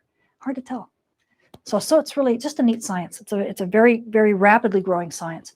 But really what happens is that we have to understand, and this is going to be one of the second to last, I think, the diagram before we call it a day, because I've now been talking for about 3 hours. One of the things that we need to understand are the physical mechanisms behind why these things are happening. And as we're beginning to elucidate the different aspects of the dynamo, the deep dynamo versus the shallow dynamo, and that type of thing, we can then begin to put a bigger picture together and start seeing how these different processes affect the overall magnetic field that is the sun. But what we've been doing in the past, sadly, is we've been looking at it more from a statistical point of view, because that's really all we've had. It's all we've ever known. And here's an example of Velasco Herrera's work in this plot. Let me see, which side do I want to stand on? Yeah, I'll stand on this side. I don't know if you guys will be able to see this, but I might need to blow it up. Actually, I'll stand on this side. I might need to blow it up. But what you're looking at here in the top plot is you're looking at total solar radiance. Actually, I think you're looking at total solar radiance in all of them. And these are just, the bottom is models. They're all models. Okay. I'm trying to remember exactly of how we did. Oh, right. They just separated out in frequency resolution. Okay. So in this plot, you're looking at total solar irradiance. And remember, we talked about there's lots of other hints about what the sun is doing than just looking at total solar irradiance. But a lot of people use total solar irradiance because it looks at the wide frequency range, basically all the frequencies of light that the sun puts out. That's what TSI means. So it kind of gloms them all together. But you can see in the total solar irradiance over time, here's from 1,000 years all the way to 2,000. So that's 1,000 to 2,000. And I forget what the proxies are that they use to backtrack it all the way back. But as you can see, there's multiple techniques as we get back into we get into the areas of starting to actually be able to look at sunspots directly. That's why you see multiple lines being drawn in this time frame, because that's where we started getting more of our modern astronomy and telescopes, and then obviously into the space age. So the stuff in blue is all proxy, right? But you're looking at a high frequency, high spatial resolution here, high time frequency stuff. And you see how much that variance changes over these years. There's a lot of periodicity on a short time scale, but there's a lot of stuff, overlaying all of that. It's not just a straight line that just goes up and down and up and down. I mean, it's a straight trend that goes up and down and up and down and up and down all the way across with this nice, 2x4 thick thing going like this, right? What you're seeing is something that goes slightly up and then slightly back down and even further down and then back up again. You're seeing all of this modulation over this 1,000 years, okay? And what that tells you immediately is that there are multiple processes that are modulating this really short time period. This, essentially, I don't know if I think this is an 11-year cycle. It might even be more than that, but I think it's the 11-year cycle. We look in plot B, okay? Now we're looking at more of the low frequency resolution. So they're pulling out using these different models, the Steinhaber, the Bard, the Shapiro, and the LS-SVM, which you can see here, over these time periods. And once again, using these different models and different frequency ranges, you're seeing all of these different variations, okay? And really, sadly, the models all start with different baselines. They're all using different proxies to try to look at what the effect of total solar radiance was. And so they are not intercalibrated. That's why none of these models lie on top of each other. This is just the raw data from these models. Now, once you calibrate them and pull them all together and say, okay, let's normalize you and have you all comparing apples to apples instead of apples to oranges, which is what you're doing in this middle panel. This is the panel I really want you to focus on, okay? What this is doing is pulling out the modulation of the really high frequency cycles, the short time period cycles. It's pulling out the overall modulation using all of these different models and showing them here. Okay, so for the 1,000 years, all of these different models that they've used with all these different proxies to try to understand the solar variability over time. And now we're talking about that breathing heliosphere, the sun's magnetic shield that goes in and out based on that solar dynamo, because that solar wind is exploding off the sun at all times, and that solar wind is showing, is a manifestation of that solar dynamo, right? Everything that our star does is a manifestation of that solar dynamo. So that shield is kind of breathing in and out over time, right? And it's not just the 11-year cycle. It's over time scales longer than that. And we look at here at Earth all the different ways that shield has changed and let certain things in and shielded other things out. And we see its effect in all these different proxies. And I'm not going to go into what the proxies are. To be honest, I forgot what they are. But you have all these different models and all these statistical physicists and mathematicians looking at all these different ways of using proxies to understand what that breathing heliosphere is doing over time. You normalize all those models, and oh my goodness, there's repeatability. There's repeatability showing that there are, on big timescales, hundreds of years, minimums, deep minimums. Okay, like here's the Oort minimum. Okay, you can see it in the green line, the red line, the purple line, and the blue line. The green line is by far the deepest, but you see it in all of them. You see the medieval maximum, which is next, okay, in the 1100 to 1200 time frame, essentially. Then you get the Wolf minimum. Look how deep that can go. At least several of the models agree that it was a really deep minimum. A couple of the models don't think it's that deep, but a couple do. Then you go back up again, and I don't know if the Wolf minimum is a Wolf minimum and maximum. I don't know if they call this particular recovery. But then you have the late medieval, you have the Sporer minimum, and that started in about the 1550s. Then you have the Maunder minimum, right? We know the Maunder. All the models agree on the Maunder. See that? And it was a wide minimum. It's probably why they all agree. It wasn't super short. Okay. And then you have another maximum. Then you have a Dalton minimum. Whoops, I'm sorry, my hand is going the right. Here up here is the maximum coming out of the Maunder. Then we sank back into a Dalton minimum. This is when the River Thames froze, right? And then we have another modern minimum. And now as we go up to 2000 up in here is going up to another, whoops, my hand in the right place, another maximum. And now we're beginning to come out of that. We're coming down out of that. So if you look and you see all of this repeatability and all of these different proxies with all these different models and all these different techniques by these different authors, that's when mainstream science says, oh yeah, okay, yeah, we're beginning to see some real consistency in the variability because there's a lot of repeatability here. And you can see that, hey, that Maunder minimum we just talked about, right? Well, that isn't even the deepest of the minimums that we see. As a matter of fact, it's kind of boring. It's kind of ordinary, right? It's a deep minimum, sure. But if you look at this period, you actually realize our sun has probably gone spotless quite a few times in its lifetime. If it's just done this in the last 1,020 years, right? I mean, you can count almost maybe 3 or 4 times it probably went spotless. That didn't mean its dynamo was dead. Didn't mean the star was burning out.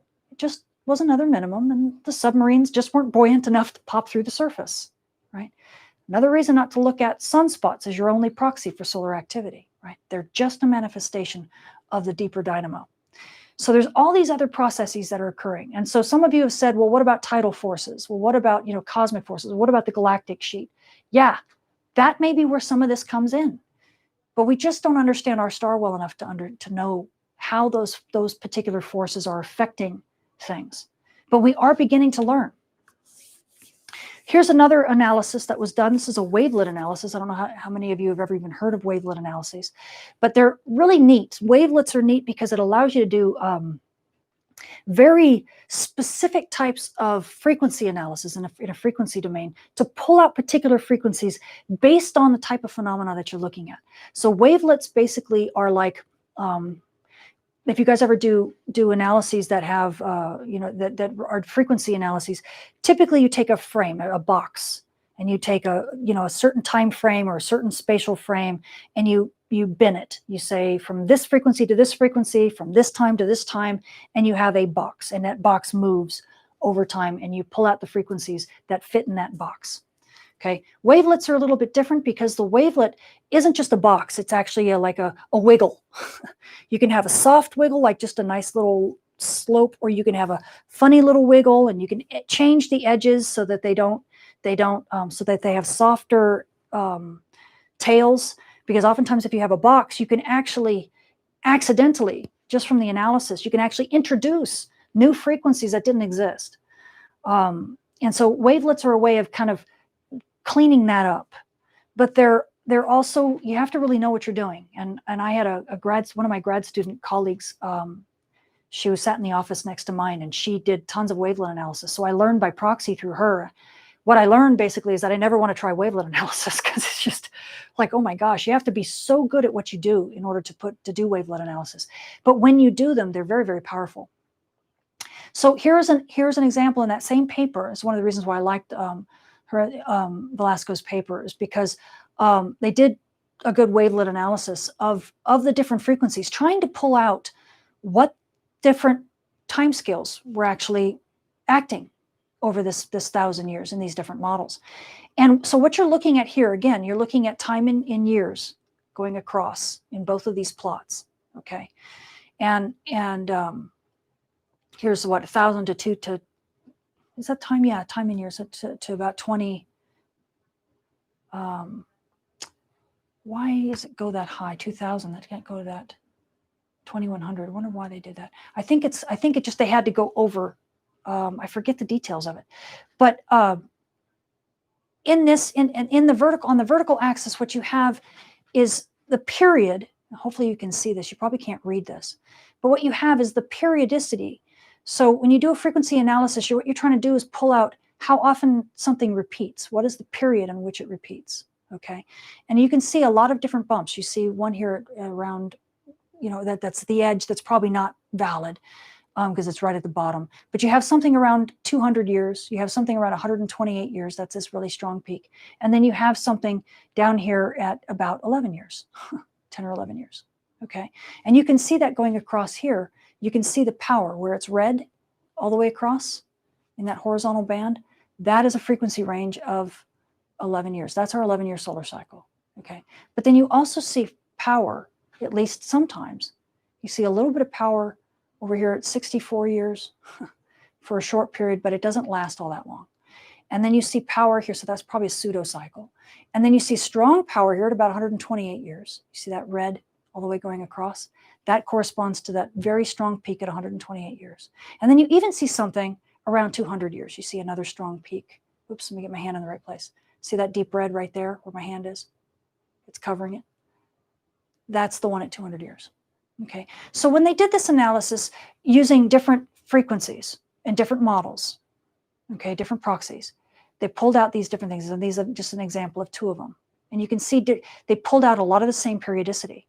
Okay, so yeah, they've got models TSI from 1,000 to 2,100 AD. That's why it goes up to 2,100.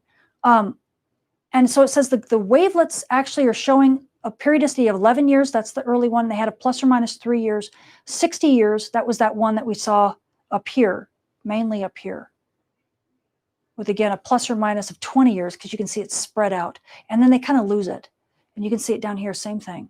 They had a lot stronger here, but it kind of disappeared over time. 120 years, that was the next one. And then 240 years plus or minus 40 years. So they were able literally to pull out the Schwab cycle, which you expect, which is the 11-year cycle. But they also pulled out the Gleisberg cycle. Remember I talked about Gleisberg? He did that. He was that author on that butterfly diagram. He found out the Gleisberg cycle way back then. and talked about it back then. And then and the Gleisberg cycle is about 60 years. And then you also have a cycle that's about 100, the 120, yeah, the 120 year cycle is also one that's well known. And these cycles, as they're saying, these are repeatable, right? And this is why people keep bringing in the idea of, well, maybe these are tidal forces from different planets aligning, and over 120 years you have certain planets that are aligning in a particular way, or you have certain stars in our galaxy that are aligning.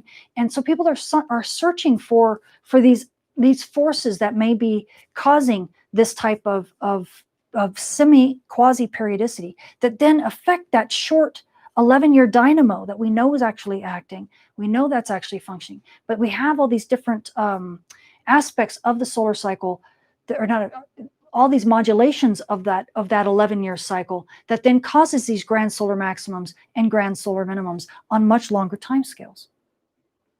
And here, once again, from the paper, I loved this particular diagram. I'll stand on this side, because what it shows is the Maunder minimum quite clearly. Okay, so here's again, that same time period from 1,000 years to 2100 AD. And they're going off, so it's part of a model there. And obviously the top panel is showing the 11-year component, right? So this is the Schwabe cycle, right? That's the 11 years going to. But notice the modulation of that cycle, right? Sometimes it gets bigger, sometimes it gets smaller, right? Look where it gets really small, right here, right? This was the Maunder minimum, okay? Look how small that little activity cycle gets, right? This is where the little submarines just couldn't poke through the surface. But look, the dynamo's still going. It didn't die. It's still there, right? And then in B, they're showing the phase. I'm trying to say, oh, they're two models. Okay, they're two models, but they're different. Oh yeah, the 120-year component and then the 240-year component. I'm like, the two different models are showing. The red line and the black line are two different models that they've pulled out from the data that they've done before. Remember, they're talking about all sorts of different models together, and I don't think it's super relevant for this class at this level that we talk about those models in detail, but I refer you to the Herrera paper if you want to. It's in New Astronomy in 2014. There's actually a public online version of it if you want. That's one of the reasons why I used this paper, is because I knew that you guys could get it publicly. It's not behind a paywall, so you can get a preprint of it. And when you look at this and you look at the model here for the 120-year component, okay, this is the modulation that is overlaid on top of the 11-year cycle for this periodicity. And so you see it goes up and down, up and down, up and down, right, over a long time scale. And that envelope is actually modulating the amplitude like an envelope of the 11-year cycle. So when you see this get bigger, right, higher, it's when it's modulating positively. When you see it get negative or go negative, it's modulating it low, smaller. So you're seeing it be an envelope over the 11-year cycle. And then you get, look here, here's the 240-year cycle, okay? And again, on a longer time scale, you're seeing these periodicities. And look how interesting it is that right where the Maunder minimum is, both of those cycles line up. You get a dip both in the 120-year component and you get a dip in the 240-year component. And so both of these cycles were, I don't want to say in phase, they might have actually been completely anti-correlated at this point, but because everything lined up, right, you had, in this case, it worked against it worked against the magnetic field in the sense it made the magnetic field shrink. Okay, it may be because the amplitude of this cycle, and I don't know the details, but it may have been that the amplitude of this cycle was reversed magnetically from this one. And so the two ended up causing this envelope to shrink. But because these two worked were coherent, in that period, these two larger phases were coherent in that period, they actually caused the Schwab cycle to diminish. And that is why that cycle, that's what we call the grand solar minimum, okay? So you can see when things line up, look just right next to it, right? 15 to 1600, you can see where one of the maximums kind of occurred, because you can see in part of it, at least part of that maximum, you can actually see where the two cycles lined up. right at the very, whoops, my hands are going the wrong place. Here and this way, right? Yeah, and look how strong the Schwabe cycle, the amplitude of that Schwabe cycle became. So you can start seeing now these minima and maxima. Do I have another plot? These minima and maxima here are really what happens when you get a superposition of the 11-year cycle, the solar cycle we know that we've spent so much time on today, and these larger, longer time period cycles stacked on top of one another. So anyone who does signal analysis, right, like amateur radio operators, for example, you guys know, when you get signals that are in phase, their amplitude increases. When you get signals that are out of phase, they destructively interfere and their amplitude decreases. And so that's what you're getting. You're getting a superposition on different time scales. And sometimes those time scales will end up having a peak that's in phase, and sometimes they'll have a trough, and sometimes they'll be, they'll when they constructively interfere, that's when you get a bigger amplitude in the Schwabe cycle. When they destructively interfere, that's when you get a minimum, right? You get a very small cycle. And that is really overall what's modulating our 11-year solar cycle. But it doesn't mean the 11-year solar cycle is stopping, not by any means. Even when we don't have manifestations of sunspots on our sun, in view. Let me see where I am. And I think that's about where I'm going to stop today, guys. I mean, I can, I want to make sure that when we talk again, I'll go into where are we now with our solar cycle, right? We are just finishing. Actually, I probably should update this plot because my next couple plots will show actually where we are in solar cycle 25, because we just started kicking off in solar cycle 25. So this plot's actually old now. I need to say, because I think I say we're in the solar minimum, right? We're close to solar minimum, but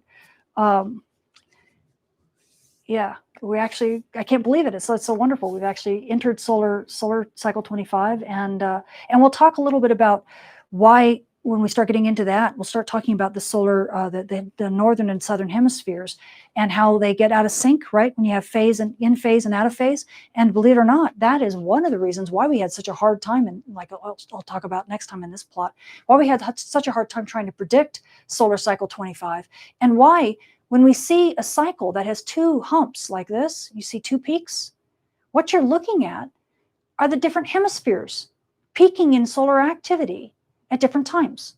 So in other words, in this one, this was I think the southern hemisphere was at solar maximum, and then the northern hemisphere went into solar maximum. But when it does that, and the two hemispheres are not in phase, and they don't like each other, and they don't want to go to solar maximum at the same time, it drops the number of sunspots that we see, it complicates the magnetic field, and it makes it impossible for us to figure it out as solar scientists, because we're not used to that. Look at the models. The models are all used to having one hump. We're good when the two hemispheres are in phase, but when they're not in phase and they fight each other, all bets are off. But that's a grand solar minimum. So we'll talk more about that in the next course. So hopefully that kind of whets your appetite for next time. And with that, oh, Jerry, look at Jerry. Thank you for being so well behaved with your comments and questions. It is much appreciated by Michael and I. Right on. I'm so glad to hear that we had a much more, calm group this time, because last time it was getting a little out of hand. And I'm so glad, guys. Thanks. And thanks, Jerry. Thank you to you and to Michael for I'm sure I will get a full report from you afterwards. And I really appreciate your time. I know it's a big chunk of your day to stay here with me, especially since I can't shut up, right? I talk too long. So let me go ahead and oh, thank you, Chris. Let me go ahead and take any questions if you guys have. I'll stay on for a few more minutes and take some questions, especially about this material here. But remember, this is only the first of 2 courses we're going to have on this, because this class got extended due to all of the really cool suggestions that all my mini course people asked me to add. So hopefully that answered some of those questions that were posted on Patreon. So let's see. Bye y'all when done. Yes. Oh, thanks so much, you guys, for being here. If you have to leave, don't feel guilty that you have to leave. I always keep you on so long. So, no problem. You're very welcome, Bill. How large would solar cycle 24 have been if they had peaked at similar times? Oh, we could have, my goodness, we could have been back at the same solar cycle that we had in solar cycle 22 or 23, which is back in the like 80s and 90s. So those were very large solar cycles. And as a matter of fact, it looks like we're starting to go back that way. So, I don't know how young you are, but if you're able to live a couple more cycles, then you actually might get back to those heydays. They will be returning. There's no doubt. My presence causes the trolls to flee. Very good, Star Observers. I love it. Oh, thanks, Wild Alchemical Spirit. Thank you, Tammy. Stunning and stellar as always. That's sweet. Thank you so much. Will we be talking about the impacts to stereo? Goodness, the impacts to the stereo mission? Well, no. I mean, I'm not sure there are impacts to stereo. Stereo is just a spacecraft that's, encircling the sun, that's orbiting sun, just like Earth is. Stereo B, of course, died back in 2014 when one of its gyros failed. But we can talk about that in a different time. Any updates on the convections? Oh, someone asked me about Stereo B. In I think as a comment on YouTube, I can't remember now, accidentally. So ask specifically what you wanted to know about stereo and see if I can answer it for you. Let's see. The layers of the sun difference in size from flare surface to corona. Yes, all the layers are very different, and they kind of overlap each other. That's part of the problem.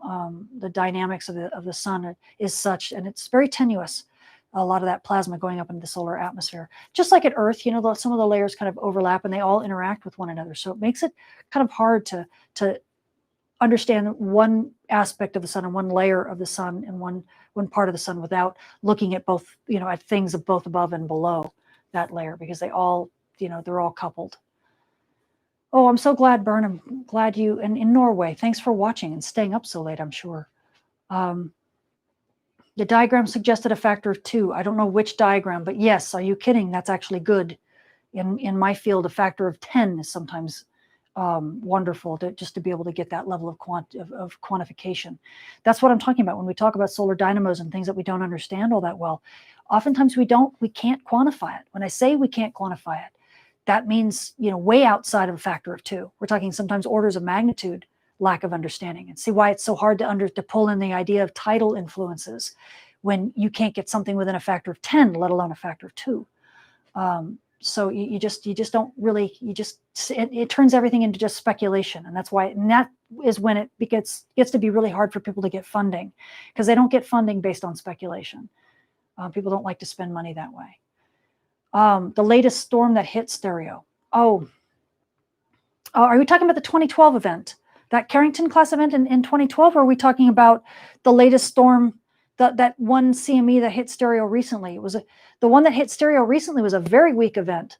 That's why we actually had an Earth-directed storm that hit last week, and I didn't even bother. Once I had the model, I put the model out on Twitter showing that there was an event that was Earth-directed, and I didn't really follow up on it, because once I looked at the event that hit stereo, it was like, oh my goodness, it's hardly bigger than the solar wind itself. It's not even gonna, if it bumps us up to unsettled conditions, then okay, great. And sure enough, it did. When it actually hit Earth, you can actually see we were at quiet conditions, and then for about a day, we went up to unsettled conditions and then back down. We went up to a KP of 3 and then back down to 1 or 0. That was the CME. That was it. It was really weak and didn't really do much for us. So I didn't really, make a big hoot on it. I will probably, when I do my forecast, I have to do a forecast here over the next day or two. I will probably mention it. So you'll get a little bit more about it there. But I'm not going to, that was me. Yeah, Oxyman Maximus, thank you. Yeah, I'm not going to go over it in great detail just because it was such a weak event. But regarding Stereo B, yeah, Stereo B died in 2014. And what was happening is that as the sun, as the spacecraft separate, if I'm the sun, the spacecraft separate and we're going around the sun, and they had to go around the sun's far side. Well, the problem is that they've got their antennas pointing toward Earth. You are Earth. But as you get close to the back part of the sun, and they're on the opposite side of the sun from us, then their antennas are pointing right at the sun, right? Pointing right at the back of my head. That burns them up. So what they had to do is that as they do what they call the conjunction, the superior conjunction, that meant both spacecraft passing behind the sun, going to the opposite side. Sorry, my weird hand gestures here. So what they had to do though is that they had to take those antennas and basically rotate them away so that they weren't pointing at the sun. We lost contact with those spacecraft, but we had to do that to safe the spacecraft so that they could make a safe passage behind the sun. Then we expected to pick them up on the outside when they came back around, right? Well, we picked up stereo A, no problem. Stereo B, we didn't get. And we didn't know. Something happened. We didn't get it. Well, apparently, we ended up finally, like I remember it was a year later or so, as stereo B we found out the stereo B was spinning. And I guess its solar panels managed to catch enough sunlight to charge up the batteries enough for it to communicate. So it tried to ping home. We got contact with it. We made contact. We assessed very carefully the situation, found out that a gyro had failed, and that's why the thing was in an uncontrolled spin. The hydrazine, which is the fuel on board, had frozen because the heaters couldn't heat it anymore and keep it liquid because it ran out of power because it was in an uncontrolled spin, so the batteries couldn't charge. And so we tried very carefully to heat the hydrazine enough to try to maybe get it to work, to try to put it, destabilize it so we can get it to charge. And we failed. We lost contact with it. And all we know now is that it's in an uncontrolled spin. It can't seem to charge its batteries because it can't stabilize its solar panels to point at the sun long enough to get a decent charge. We're going to continue trying to get to resurrect it as it gets closer to Earth, because maybe we'll be able to get a radio ping. But if the spacecraft is DOA because it can't charge its batteries enough to communicate with us, we can try to talk to it all we want to, but it's sleeping. So sadly, stereo B may be lost forever. That's the story on stereo B, sadly. So, okay. Who did your blouse? Oh, thank you. I'm ashamed to say I don't know off the top of my head. I've had it for a very long time and I've long forgotten.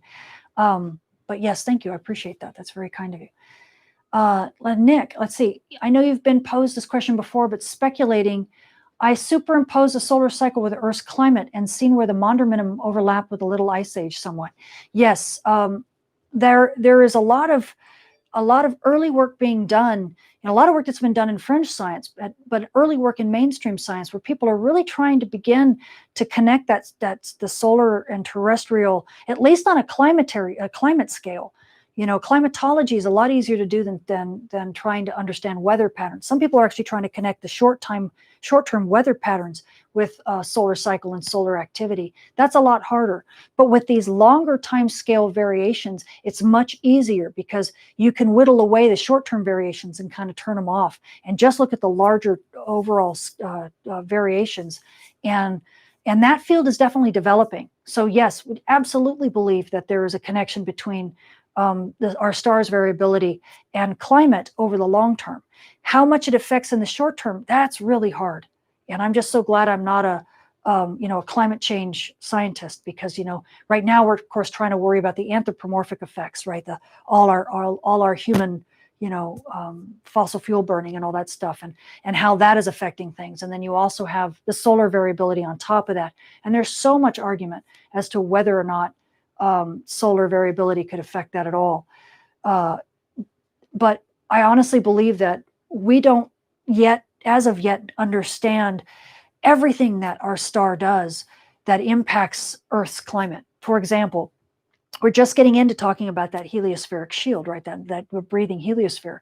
Well, the heliosphere, the sun doesn't just affect Earth in terms of warming it or in terms of affecting the F10.7 flux and the ionization of the upper atmosphere and blah, blah, blah, blah, blah. It doesn't just affect it that way. We also have effects where we're shielding out cosmic rays from the intergalactic medium. And cosmic rays actually create clouds, right? And so depending upon how how much shielding we have, that could actually could then, either entice clouds to form, or kind of diminish, cause them to not form, right? To work against their formation, and I don't think we even understand from an Earth's perspective whether the clouds would end up causing a greenhouse effect and actually helping to heat our atmosphere, if there was a lot of cloud formation from that kind of source, or whether it would actually change our albedo and cause climate cooling. I don't know if we understand even that process well enough to be able to make those assessments. I know I've seen a lot of studies where people have talked about solar variability couldn't help because climate change would, a cloud formation from galactic cosmic rays would then cool our planet. And it's like, no, it actually could be, greenhouse effect. But I haven't seen that talked about very much yet. And I think those types of dialogues, the savvy dialogues, where people start talking about rigidity and talking about where the clouds could form and whether or not that would couple down, they say, well, they can only form at high latitudes, super high latitudes over the poles. And it's like, no, that's not true, because now we have weather patterns and convection, and that could shift things down and shift these air masses around. So it's not just a matter of where the space weather aspect is and where that effect is localized. It then couples down into the terrestrial weather and the patterns and the circulations due to terrestrial weather and terrestrial patterns, just like the inertial stuff we were talking about with the sun's dynamo. Those patterns then take over. And in order to talk about that intelligently, we have to have a cross-pollination of the two fields, right? You have to have people who are savvy at terrestrial weather, and then people who are also savvy at space weather, and they have to talk together. They have to. And we just don't have a lot of that yet. So, but I think it's coming in the next decade or two. It's coming. Hopefully that answers that question. Oh, thank you so much. Oh, that's cool. Your wife is a mechanical engineer. Oh, that is so awesome. Right on, Nick. Okay, let's see. Could we set up a short DMR schedule so that I could get you in my logbook? Oh my goodness, thank you for another great session. I think you are the new Carl Sagan. You have just, I'm sorry, I probably hit my microphone. That is like the biggest compliment anybody could give me. Tell me that I'm the new Carl Sagan. Thank you for not calling me Neil deGrasse Tyson, because I don't particularly enjoy that particular person. But Carl Sagan, I'm infatuated with. I think he's an inspiration, because he was so philosophical, and he looked at astronomy and as a journey, right?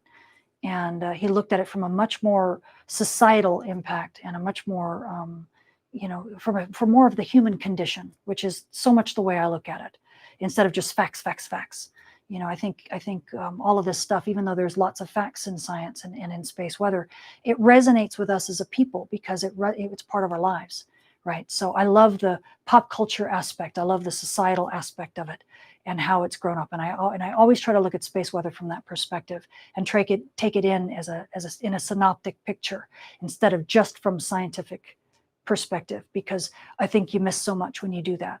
You miss the human element, right? That's so important. Okay, so thank you so much for that. I appreciate that, Bart, very, very much. That's the highest compliment you could have given me. Okay, wonderful, Claire. Yeah, definitely catch the rerun if you can. You're not alone. You're in good company. And thank you, Andreas. I'm so glad to see you here. And Andy, love it. Okay, Carl was ugly. Smart. Well, he also was an atheist, which, I don't necessarily ascribe to. I don't ever want anyone to feel that, scientists are atheists. We're not. Many of us are very spiritual. I think Carl was actually very spiritual. He just didn't recognize his own spirituality because he looked at it from a different perspective. But that's a topic for astrosociology. Totally different topic than this. Okay. Yeah, I know he did pass away too soon. But I would love to be able to create a PBS series that's like the space weather version of Cosmos. So I'm going to be working on that over the next few years. Okay. All right, guys. It looks like I got a lot of the questions answered, which is great. You guys, oh my gosh, please tell me this has this been like a 3+ hour? It has been that long, hasn't it? Scary. Okay. It's been a 4-hour thing. This may be a new record. Oh, okay. Well, thank you for staying on with me for as long as you have. I really appreciate it. And it's been a lot of fun. This has been one of my favorite ones. Strangely enough, it's been one of my favorite classes thus far. So 4 hours. Oh gosh, I'm so sorry. I never end a class by saying I'm sorry, but I'm sorry. I've kept you on so long. Thank you so much for all that. You just do me so much honored by staying here with me and spending an afternoon with me. Okay, guys, I will let you go finally. Yes. And I look forward to seeing you again next month where we continue this journey. Okay? See you then.